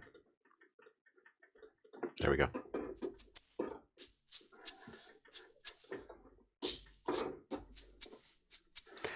All right, so to get this going,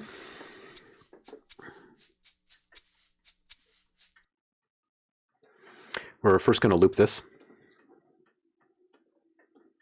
so we don't have to keep restarting anything.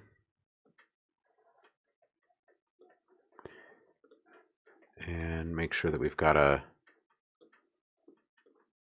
start and stop point that doesn't have a click in it.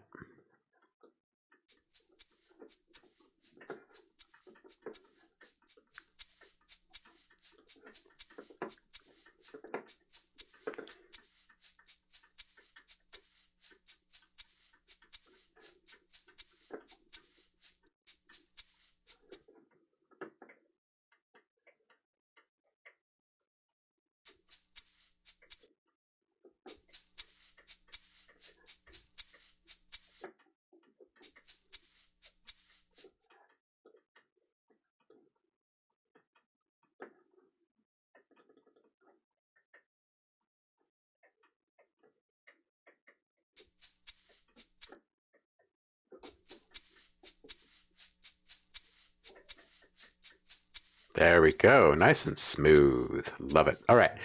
All right. So what are we trying to do here? We're trying to push this out to the sides and also make the tails go way up in frequency as it happens.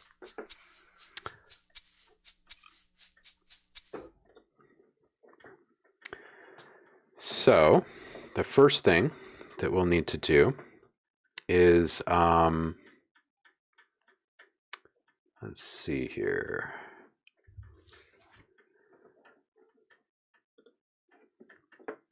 Well, we could duplicate this actually. This is one way that we could do it. We could duplicate it and have two separate instruments, one pan left, one pan right. Or you can set up inside the mapping editor. You could create a group, one panned left and one panned right. You would drop the same sample in at the same position and within those two zones. You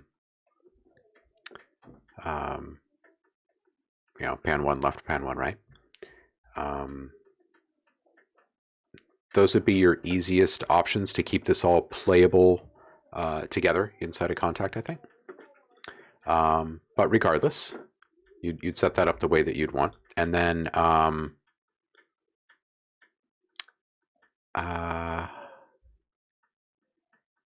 me see if I can remember the original question. You wanted the dry hi-hats mixed with the pitch shifted hi-hat delay tails that are pitched up, right?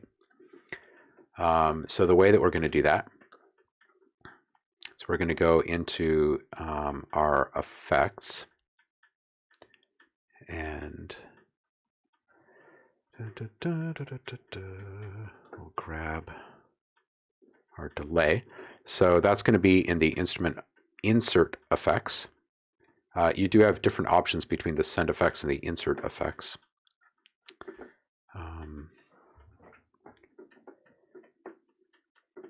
And we will pan these out.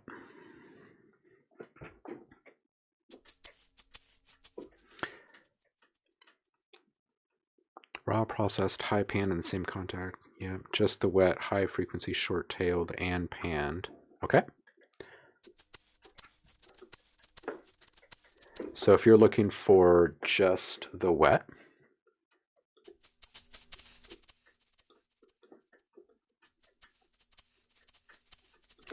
then you would set up your delay first and get your pan set way out there.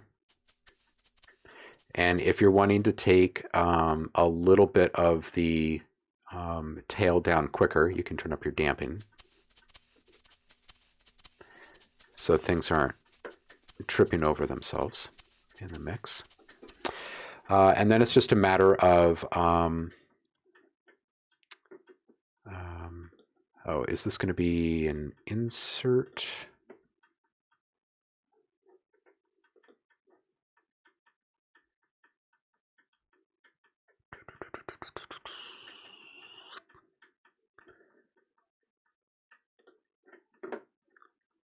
All right, so the phase,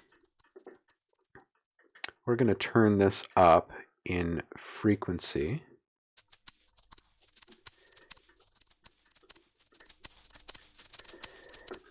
And we're going to keep it really slow in speed.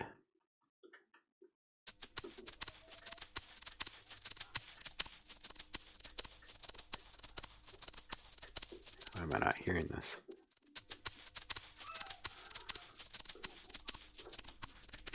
Oh, we are. This is very slow. So the cyc delay inside of FM8 has a frequency shift option where you can transpose up. And it's got a bit of modulation tethered to that. So just give it something that moves. It can be anything. It doesn't have to be phaser. It could be chorus. It could be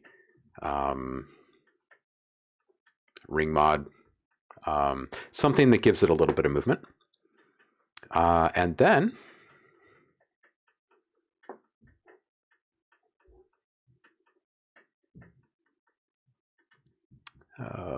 where are we here?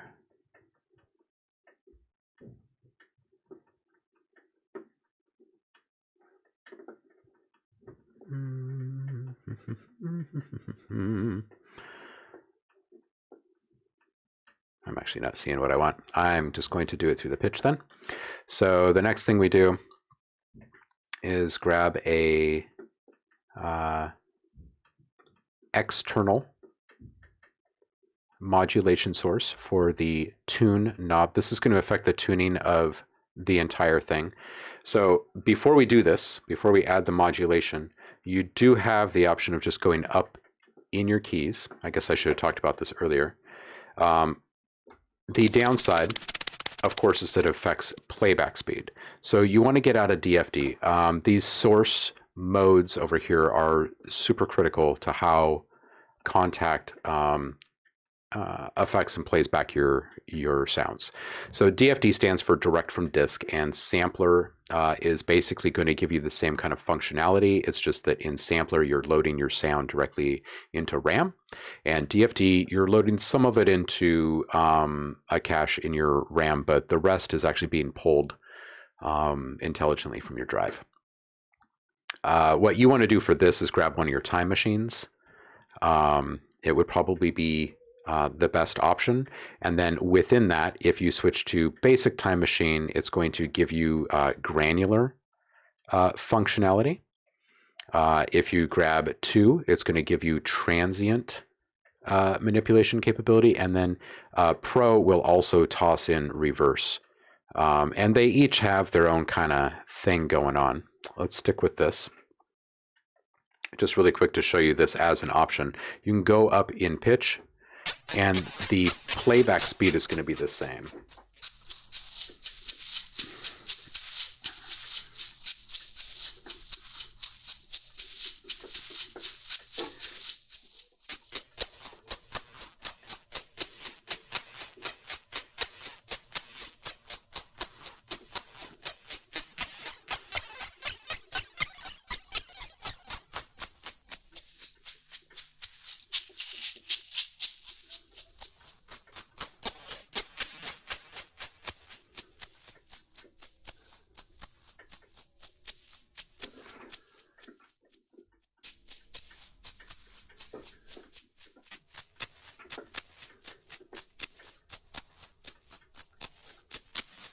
Okay, so once you find a position that you like, if you're running in this mode, the next thing to remember is that the frequencies that you're chasing aren't actually specific to a process per se. The same frequencies exist across your EQ no matter where you're operating with your sound, right? So part of this is going to be restricting some of those lower frequencies as is all. So that's as simple as taking, you know, like maybe a high pass and just rolling off those bottom.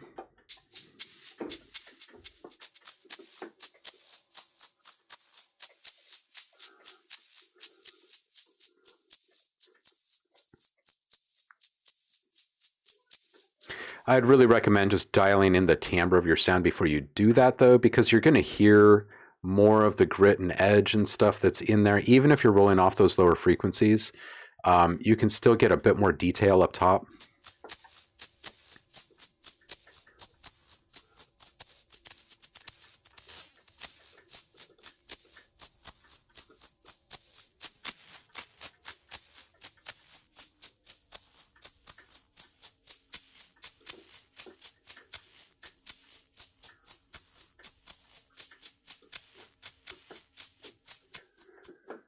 And then once you think you have it, the next thing is to just remember what resonance and cutoff relationship is, right? So if you give a resonant boost to a filter, it's going to add a peak EQ curve at the point of cutoff, right? So if you bring your cutoff way up into the upper realms of hearing,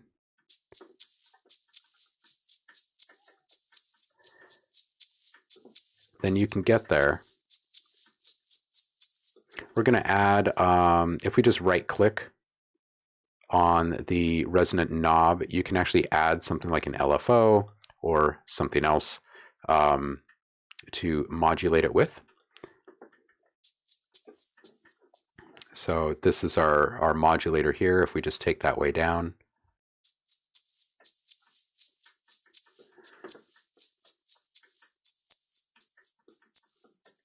you can kind of fine tune it. But if you give yourself just a little bit of movement in there, it's going to draw attention.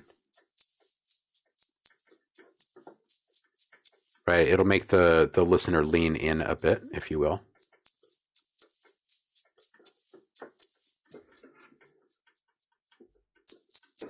Okay, the other thing, just careful as you go down in keys when you have the resonance peaked way up like that, just because you'll hit some spots that are a little hot. So put a limiter on. How do I get rid of the tail? Okay, so the inside of the delay, and go back to the delay, your damping is going to control the length of the tail of your delay. And just add a dry back in here really quick. So you can do a little A-B. Let's play that around this one. And we'll just, what is the sound that we like on this one? Maybe like right here. So I'll just record just a sec.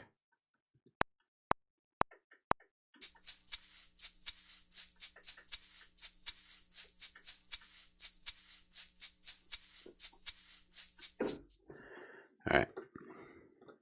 So now when you play these back,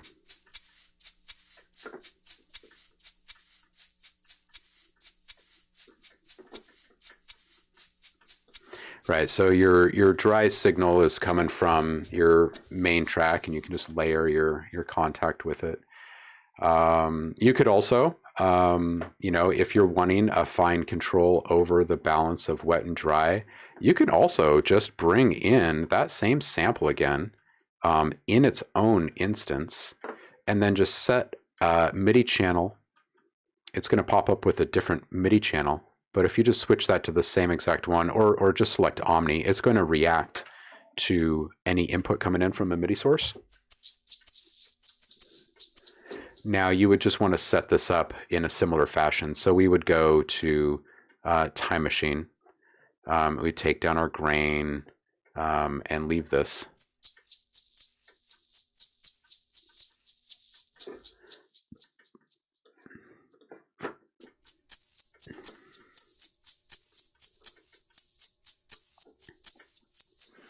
Our top one is a little hot.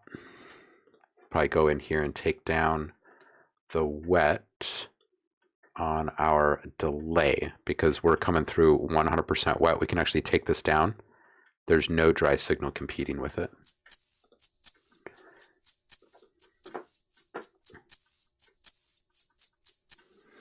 The phaser thing is optional, obviously.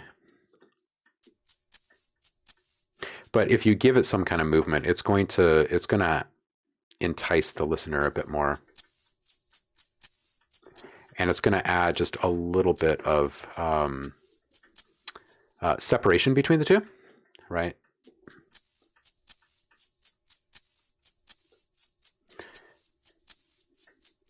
Okay, the last thing that you can do to keep it really interesting is if you go in just your basic pan position is another thing that you can play with. So if you just scroll down to your amplifier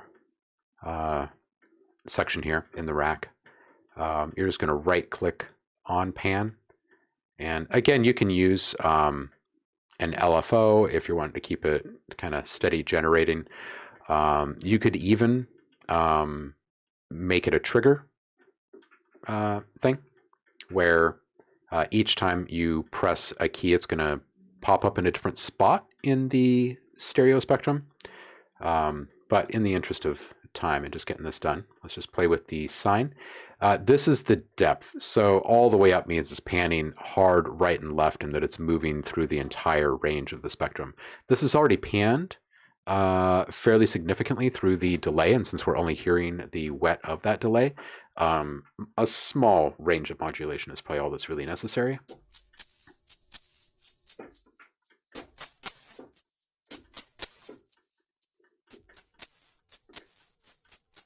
And of course, we would want to go down to our LFO and take that down in frequency, in rate. And I would actually do that on our res as well.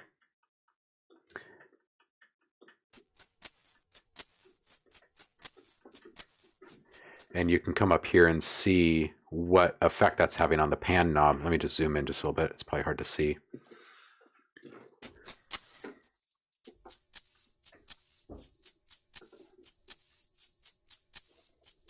So if we play these back together, oh, our second shaker probably needs to come down like this. There we go.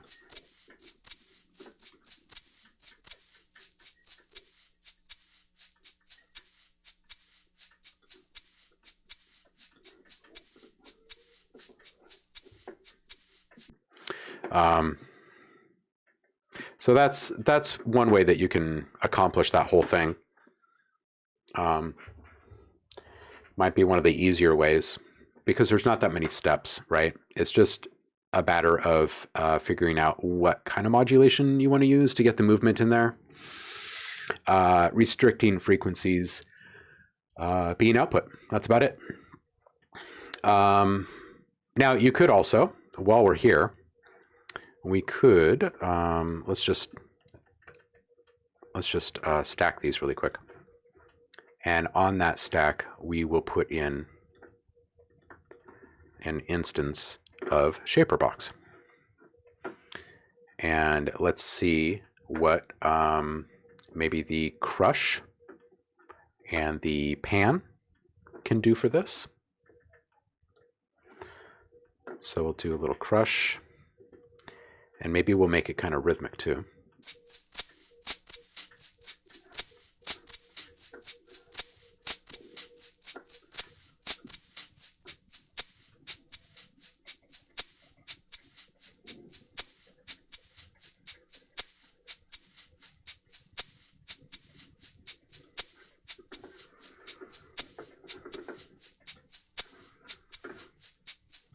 Let me go back into this one here.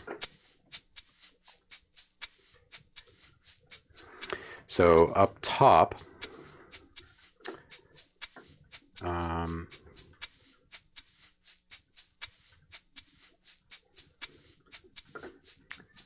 let's do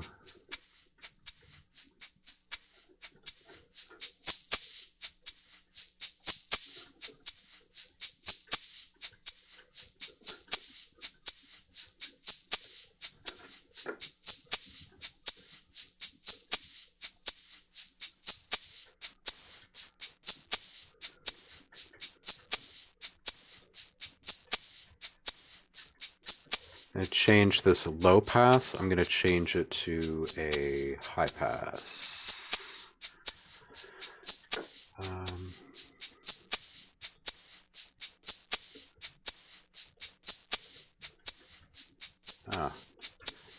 Do I have to do that through the filter? Maybe I have to do that through the filter. So I'm going to come back and do that.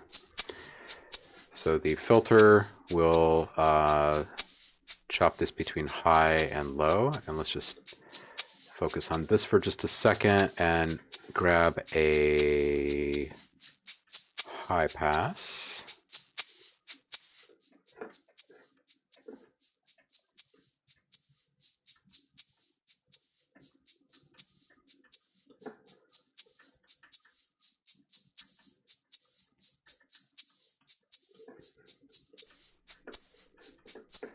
And then let's also play with the pan with something like this.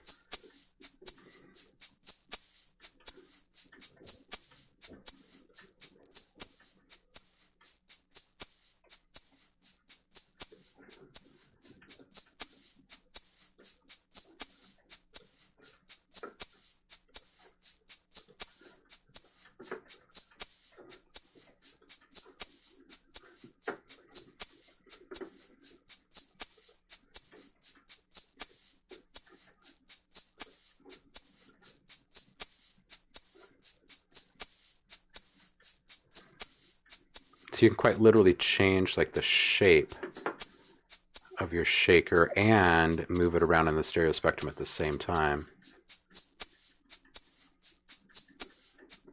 with something like this.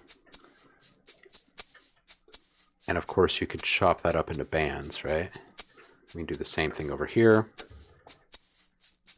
And now you're actually getting frequencies moving in different directions at different times. See how I'm like just staggering against the other modulation? So you're quite literally like sending mid signals to the left when you're sending high signals to the right and vice versa. You can go back in there and make those a little bit more organic.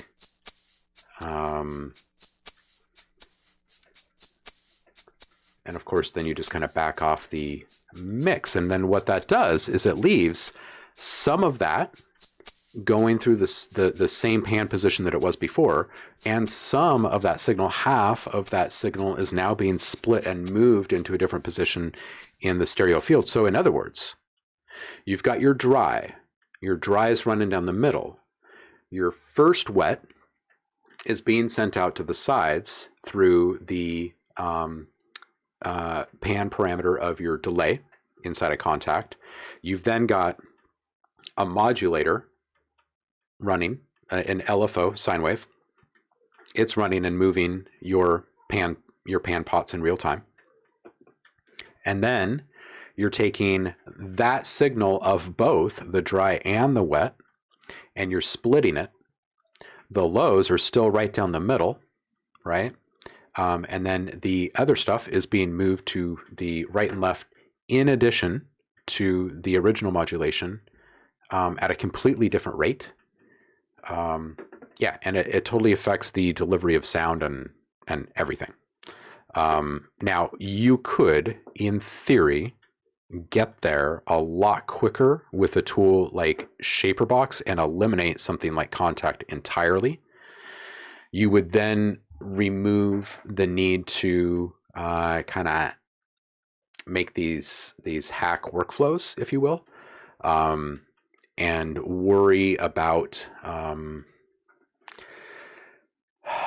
mapping positions and loop points and all that kind of stuff, right?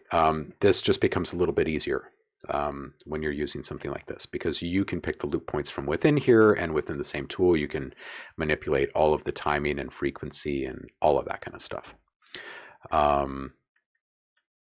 What is ShaperBox? This is ShaperBox, this tool right here. This tool, we're just doing this totally free form, really honest and transparent review of this plugin today. It's one of the most popular plugins out there right now, and we've got a special run-in for you guys. I try to make sure that the partnerships pay off for you guys.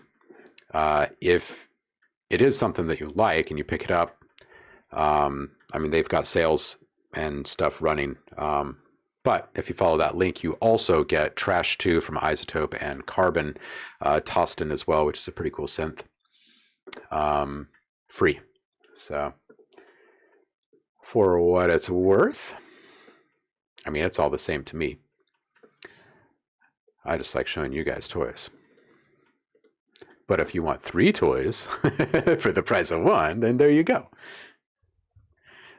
I think that's good through the end of the month. I believe that's how that works.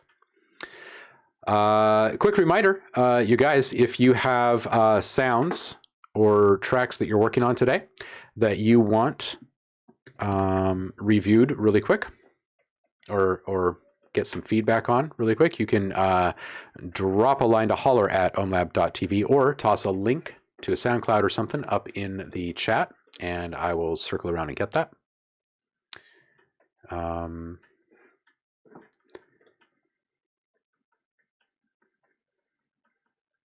Okay.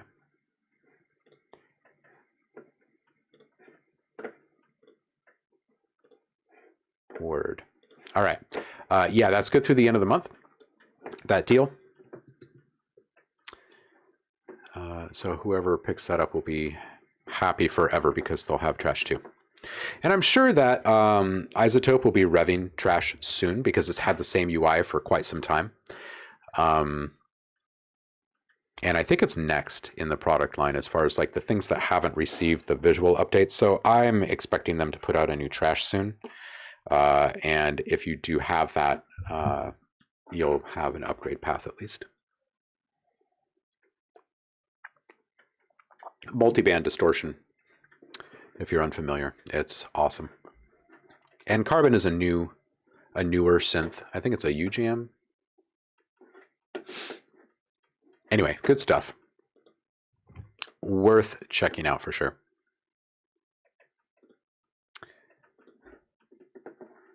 Let's see what ShaperBox can do to a bit of what we were working on a couple days ago. We cranked out these, remember? We have just a ton of these sounds. So I think what I'll do is I'm going to save this and back out of it. I'm going to open up just a new project. And from that, or in that rather, we'll toss in, where are we? Logic, streams. A couple days ago. There's our first run. All right, we were about to start on the glitch and damage bounces when we were wrapping up the stream. We'll definitely come back and revisit these. But let's just see what ShaperBox can do to some of these.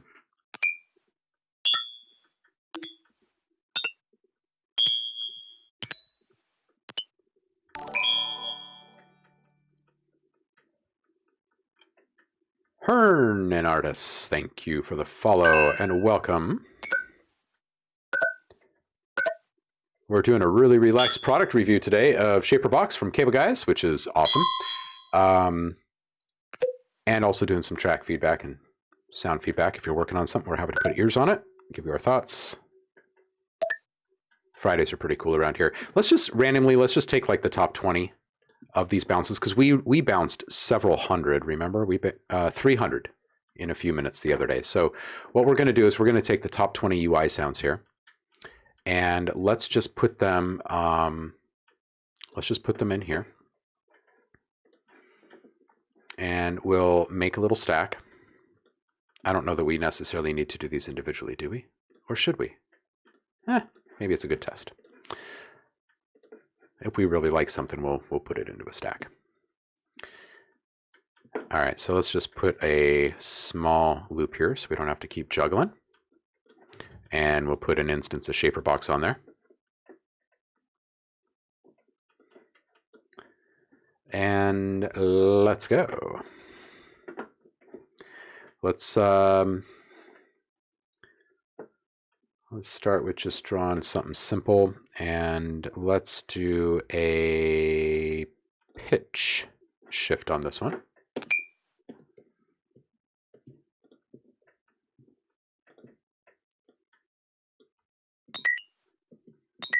Right?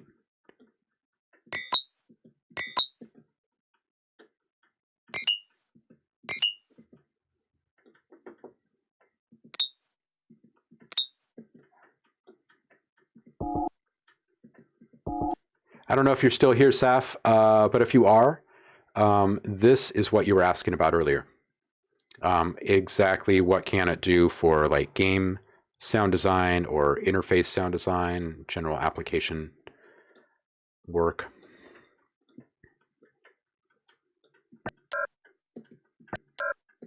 It's so good.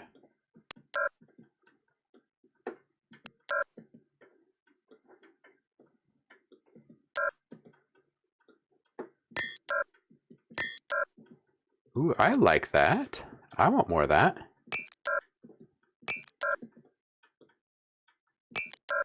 Okay, so now let's get really interesting here. Let's isolate that in a very small band in the mid-lows and see what happens. Yes, that's what happens. Okay, so you could, just speaking from experience here, you could spend an afternoon designing all of the intricate envelopes needed inside of Absinthe or something that gives you just this uber control over every last aspect of a sound, and crank out a few really, really solid sounds at the end of the day. And your client's going to be super happy. But if you're using a tool like this, you could, instead of a handful, crank out several hundred, and you could put out multiple products in an afternoon, like big bundles, right? Same goes for your claps, hats, snares, kicks.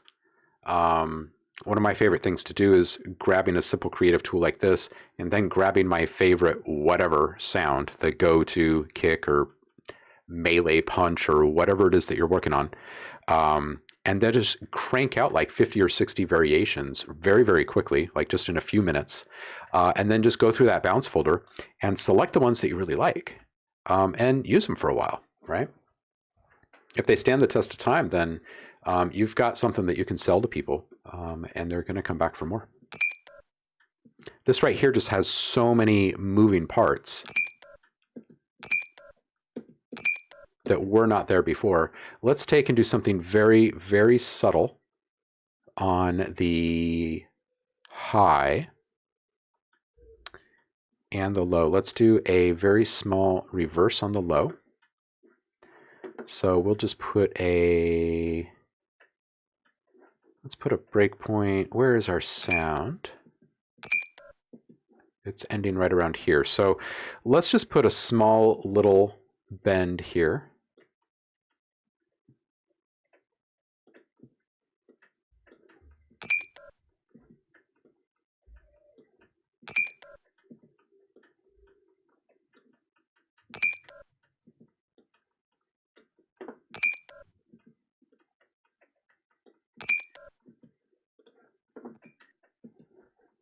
Let's move this mid just a little bit.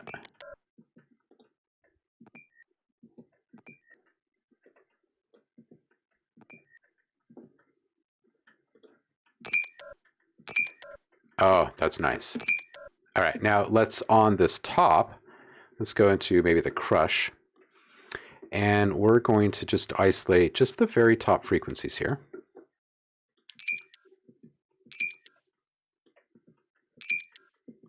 I just want a little bit more of that mechanical movement that was introduced from the time shaper. Ooh, there we go. That's it. That's right there. Okay. So on this one, we're going to add just a small amount of crush. And let's do that here. We're going to have just a little bit up front and then a little towards the end. That's going to be a bit more dramatic at the end. And we're going to creep up into it. And see what that sounds like. Oh, that's lovely. All right, listen to it in full context. All right, so this is why I was going to stack it originally. Just watch this. We're going to create a little stack. I'll put it into a sum. And then let's just grab this really quick. I'm just going to move this over to our stack instead. So now what's going to happen is if we just solo one of these, we're going to hear the effect of the shaper box on it. Okay, so prior to shaper box being added, it sounded like this. And with it, it sounds like this. So now we can just go through and audition these. This is without shaper box and with. Right? It just adds so much specific character and movement that, think about this. Like when you have a singular tone and you push a button and that singular tone is connected to that experience, it basically gives you confirmation of your action, of your touch. Like, yes, you did touch the screen. It was felt, right? But when there's multiple things moving at the same time and you press a button, it wasn't just confirmation of the button being pushed. You caused something to happen and you heard it happen, right? It has a very, very different emotional response. It's a deeply engaging moment for the end user, right? Whether they're actually touching something or a character in a game is touching something, or someone expects like a simple snap or a clap or something in a breakdown in a track, and instead they get this multi-textured thing, they will listen much, much closer the next time that drop comes around. And then, you know, it just takes a very small little thing like that to hook someone. And you know how it is. You've got favorite songs. We all do. So when you've got those tiny little hooks, you're gonna go back to it again and again and again. These are just priceless. This would save, if I was to go through and do, yeah, introspect. It is. It's vital to the experience. It is the experience.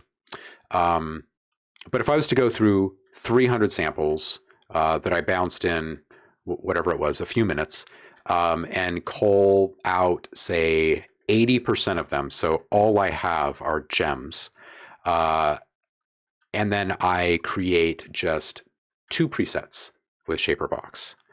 That means that few minutes of work pays off in the form of 3 big bundles of sounds that people can purchase for licensed use.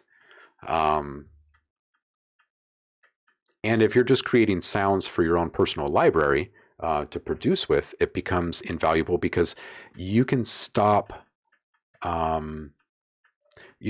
chasing the same types of source and utility sounds, right? Like you don't necessarily need to go out and find more snare drums, for instance. You've got something now that can transform any snare drum in so many ways, and you already like your snare drums that you have, so you don't have to go out and find more, is what I'm saying. You can focus more, like if you're still going to go and grab new sounds, you can focus on things that will be much more inspiring, right? Something that fit a theme rather than a genre or a very specific instrument type. and it just changes the way that you produce, whether you're producing music or just sounds. It really doesn't matter. It's going to change pretty profoundly the way that you operate and that you think about all the sounds that you have in front of you, because you start hearing them as potential instead of what they are. And it's very much akin, like when you sit and you talk with really knowledgeable and experienced folks in studios, and I'm talking at the higher producer level. One thing that keeps coming back as a reoccurring theme, especially in modern production, is you have to have elements that are felt, not just heard, but felt, right? And some of these things are, Nate, how you doing? Thank you for the host. Some of these things that are being felt are really triggering, right? They can make us go back to childhood, or they can put us in a really happy spot very instantly, right? And it's a profound thing. But when you start assessing your sounds in this different way, everything changes. Everything changes. People ask me all the time how I get everything so textured in what I do, and it's these little things. It's these little things. You try to keep things as simple as you possibly can, and then you can process them in really unique ways. So in the sound bouncing world, it's great to iterate and create variations and get as many out as quickly as possible so you can go through and grab the very best. Okay, you're going to get better output that way than spending all day on a single sound, right? Because you lose an opportunity or access to discovery when you're spending a whole day on a single sound, or hours on a single sound. But if you're cranking out hundreds in that same amount of time, it's really nice to just kind of kick back, grab a cup of coffee, hit preview on all these things, bin most of them, and keep the ones that are great.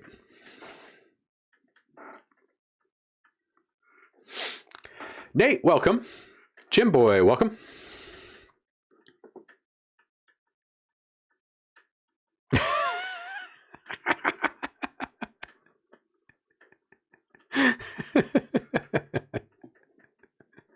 Now, boys. Yeah, valuable. You're quite confused. I think Jim's messing with you, man. He hasn't said a thing all day. You show up, man. How you doing, man? We are doing a quick review, or not quick, it's actually been the entire stream, of Shaper Box from Cable Guys. And they're amazing. Everything they ever have made is quite useful. But when you put them all together in a box like this, it's even better. So I guess what I'm saying is, even if you are using something really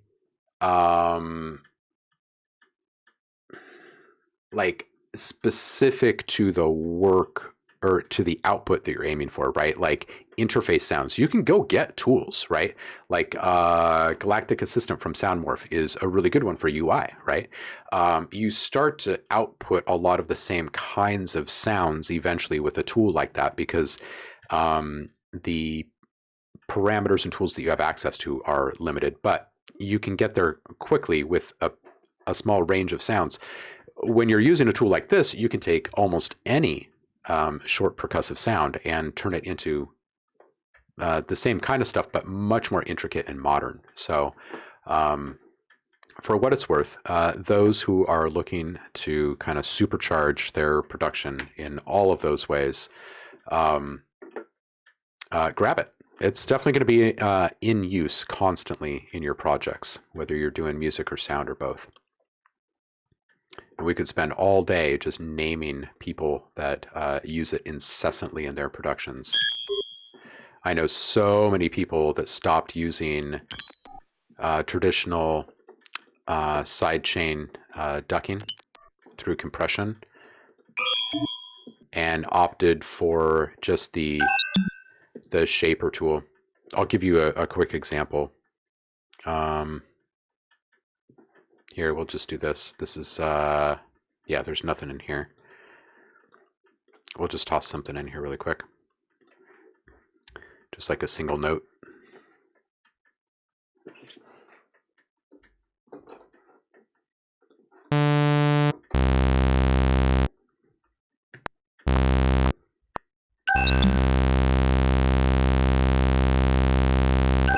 All right, so here's a note. It's an amazing hit.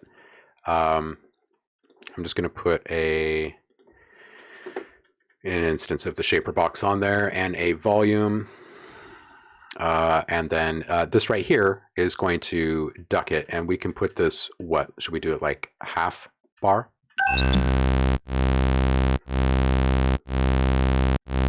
Right, you want a 4.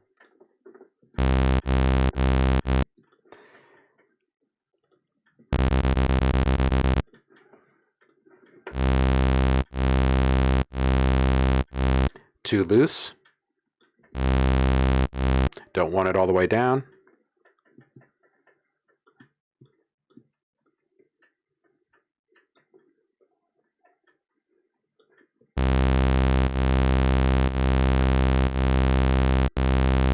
Right, it's just got a nice amount of flexibility. So I just know a lot of people have been opting for stuff like this because you can create something that's a bit more unique, and you don't have to remember which track you're routing to it and how things are going to be affected if you make a change to that in the mix, and blah blah blah. So there you go. Just a couple more ways in which you can use something like this.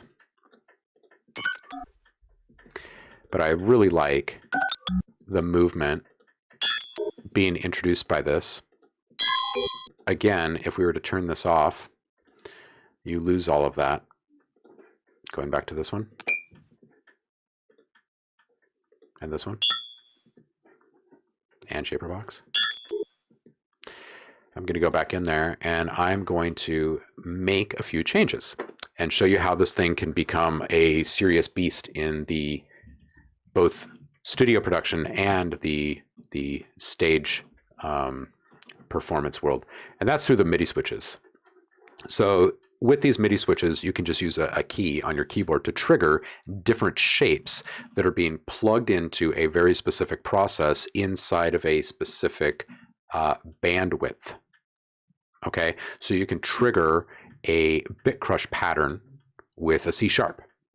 And it's only in the high frequencies because the other bandwidths aren't affected, for instance, right? So you could, in theory, just hit record in your DAW and start playing, kind of like music, all of these different shapes and just capture on an audio track, and then go back, strip silence, chop, treat, master, and bam. Oh, Nate, good. You picked out some sound packs? Good, good, good. Did you pick out a bunch? Because I can't remember exactly what you've had. What I've sent and what you've picked up. I can't remember. But you deserve more than one. So if it's just one, go back and do it again. Because I don't think a single sound pack is acceptable. Yeah, Paul, exactly. You can make, you know, an LFO and an envelope keyboard. It's basically a MIDI effect, a playable MIDI effect. It's just like using like a chord trigger or something like that, right?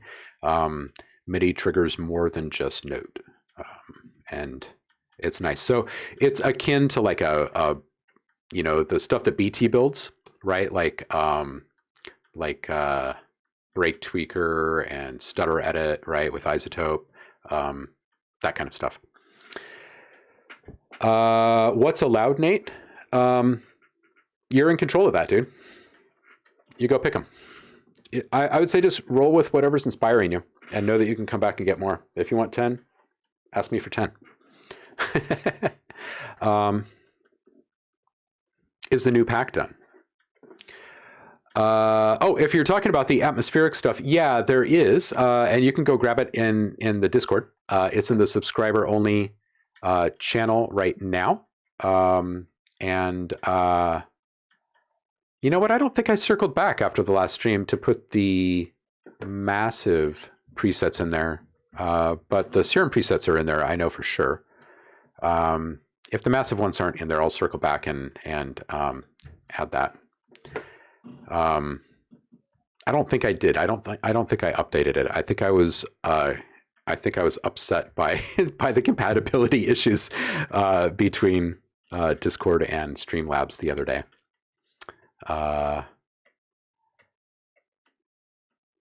Yeah, Jim Boy, you know, it was the bee's knees at first, right? And then everybody kind of went and played through all the presets, and now it's like a pop radio station. It's like we've heard those maneuvers.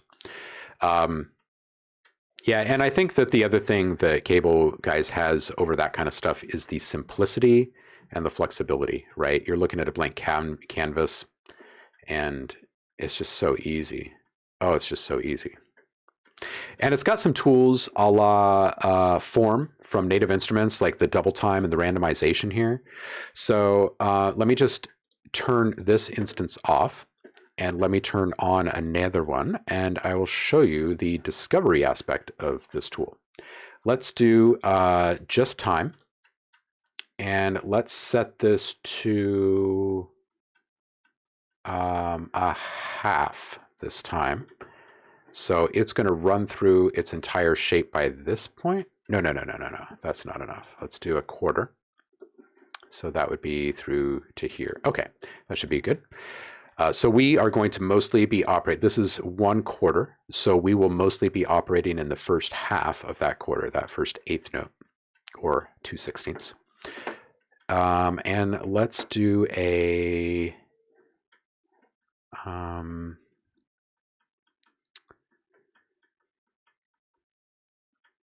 let's do a mid-range that's kind of low. We're going to randomize inside of this, and we're going to use the stutter function. We're just going to do that with this. Oh, right, of course. Let me just grab a preset to make this actually work for us, and I'm going to hit the random button. So what it does is it takes the number of points that you have, whether it be, you know, like a bezel point or a hard breakpoint, and it's going to randomize the position of each one. So now all of a sudden, you really honestly have a way to discover new things. So maybe we want something really simple up top. Just add a couple of breakpoints randomly and then randomize it. Okay, and you may or may not like what you get, and maybe we'll just leave the low as is for right now. Let's just listen through a couple of these.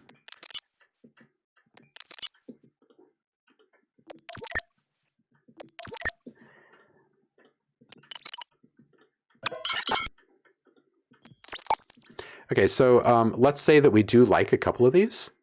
Like, there were a couple up here that were, I like that one a lot. All right, so what we'll do, because we like those, is we'll save this one and this one, and then we're going to go back here. We're going to keep the low the same as it is right now, and let's just kill like this one and this one. So we're working with a couple less breakpoints. We'll keep all the bezel points active, and we'll randomize. And we're just going to listen to it like this. Okay, you know, even that's good. So we'll save that one. And let's do the same here. And instead of taking anything away, we'll just add one really quick. For those who are playing along, it's a control click for a breakpoint. It's a command click for a new bezel. Double click to remove. Anyway, we're just going to randomize this.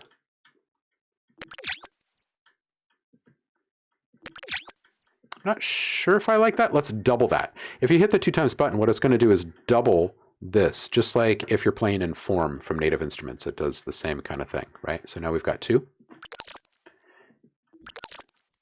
Oh, that's pretty interesting, actually. It turned it a bit more Android. Interesting.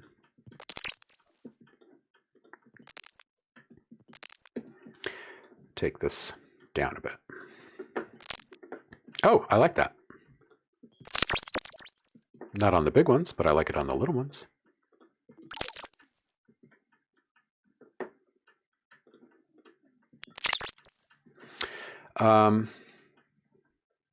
I don't know if I like it enough to save it, so I'm just going to randomize again. That one's a little bit better. I don't know that we really need all of that. That's cool. Let's save that.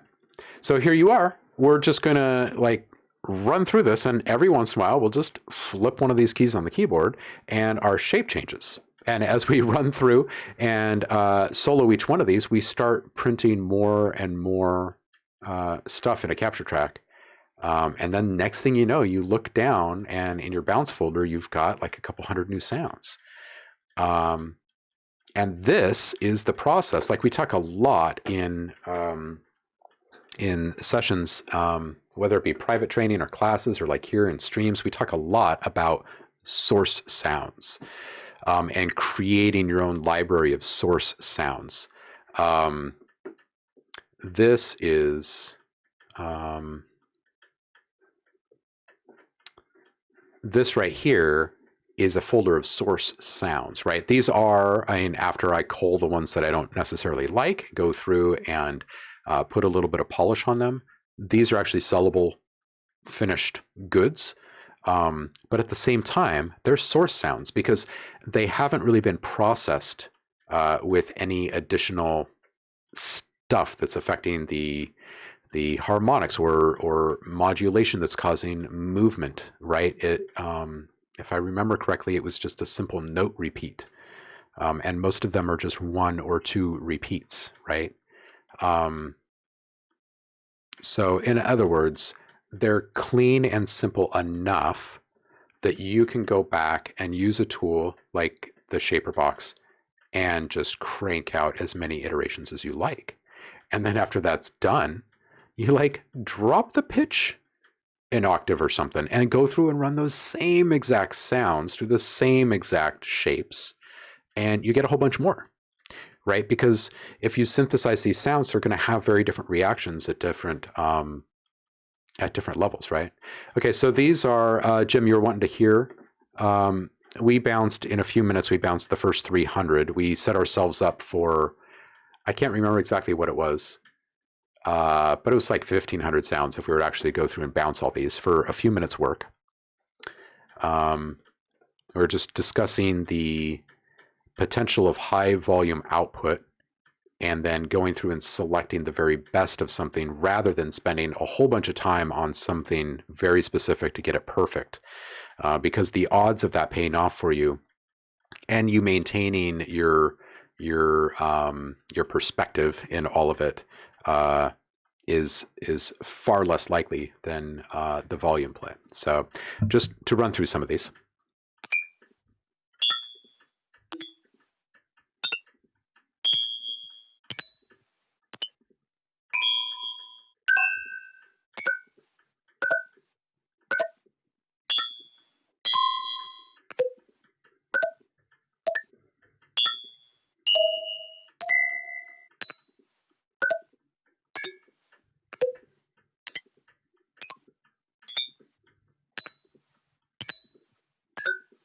Proximal, welcome.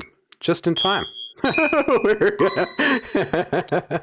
gonna bounce in here in a little bit. I have a session starting up with folks here in just a few. Hey, toss a link into the chat, Proximal.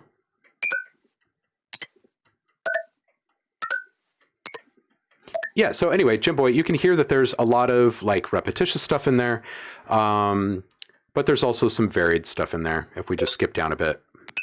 The reason why there's some repetition in there is because it's quite literally just a bell, like a hand bell, a single strike that we tossed into Absinthe and ran it through a very simple ring mod, and then started randomly tapping MIDI keys and then just bounced directly from that same MIDI region a few times at a couple different ring mod positions. And that's it. That's all.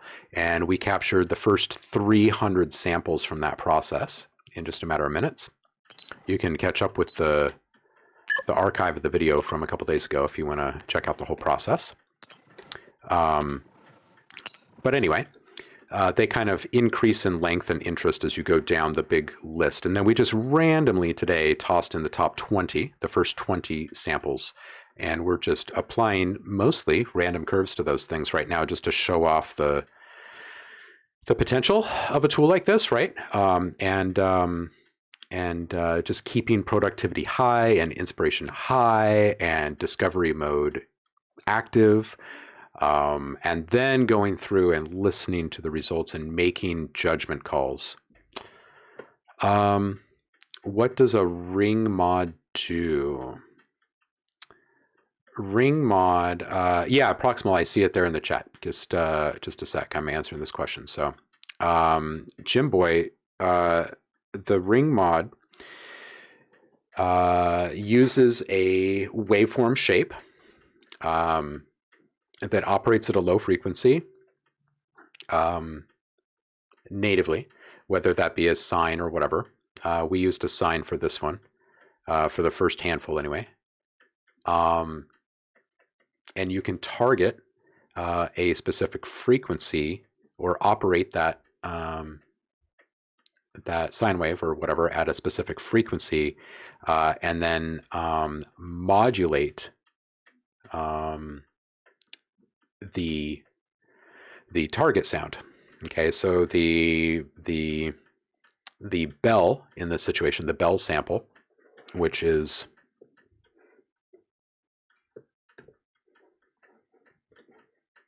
right here, by the way. It was just that. That's all it is.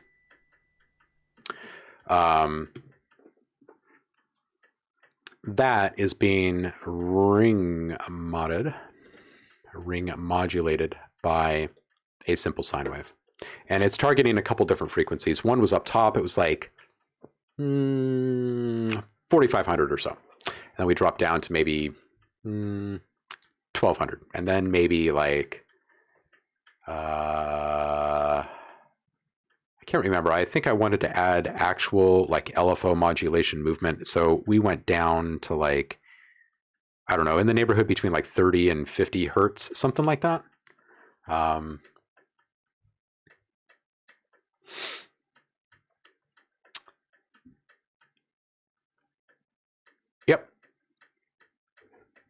Yep, Paul's got it right there.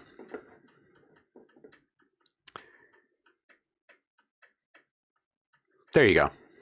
I try to not overcomplicate like using all of the tech speak because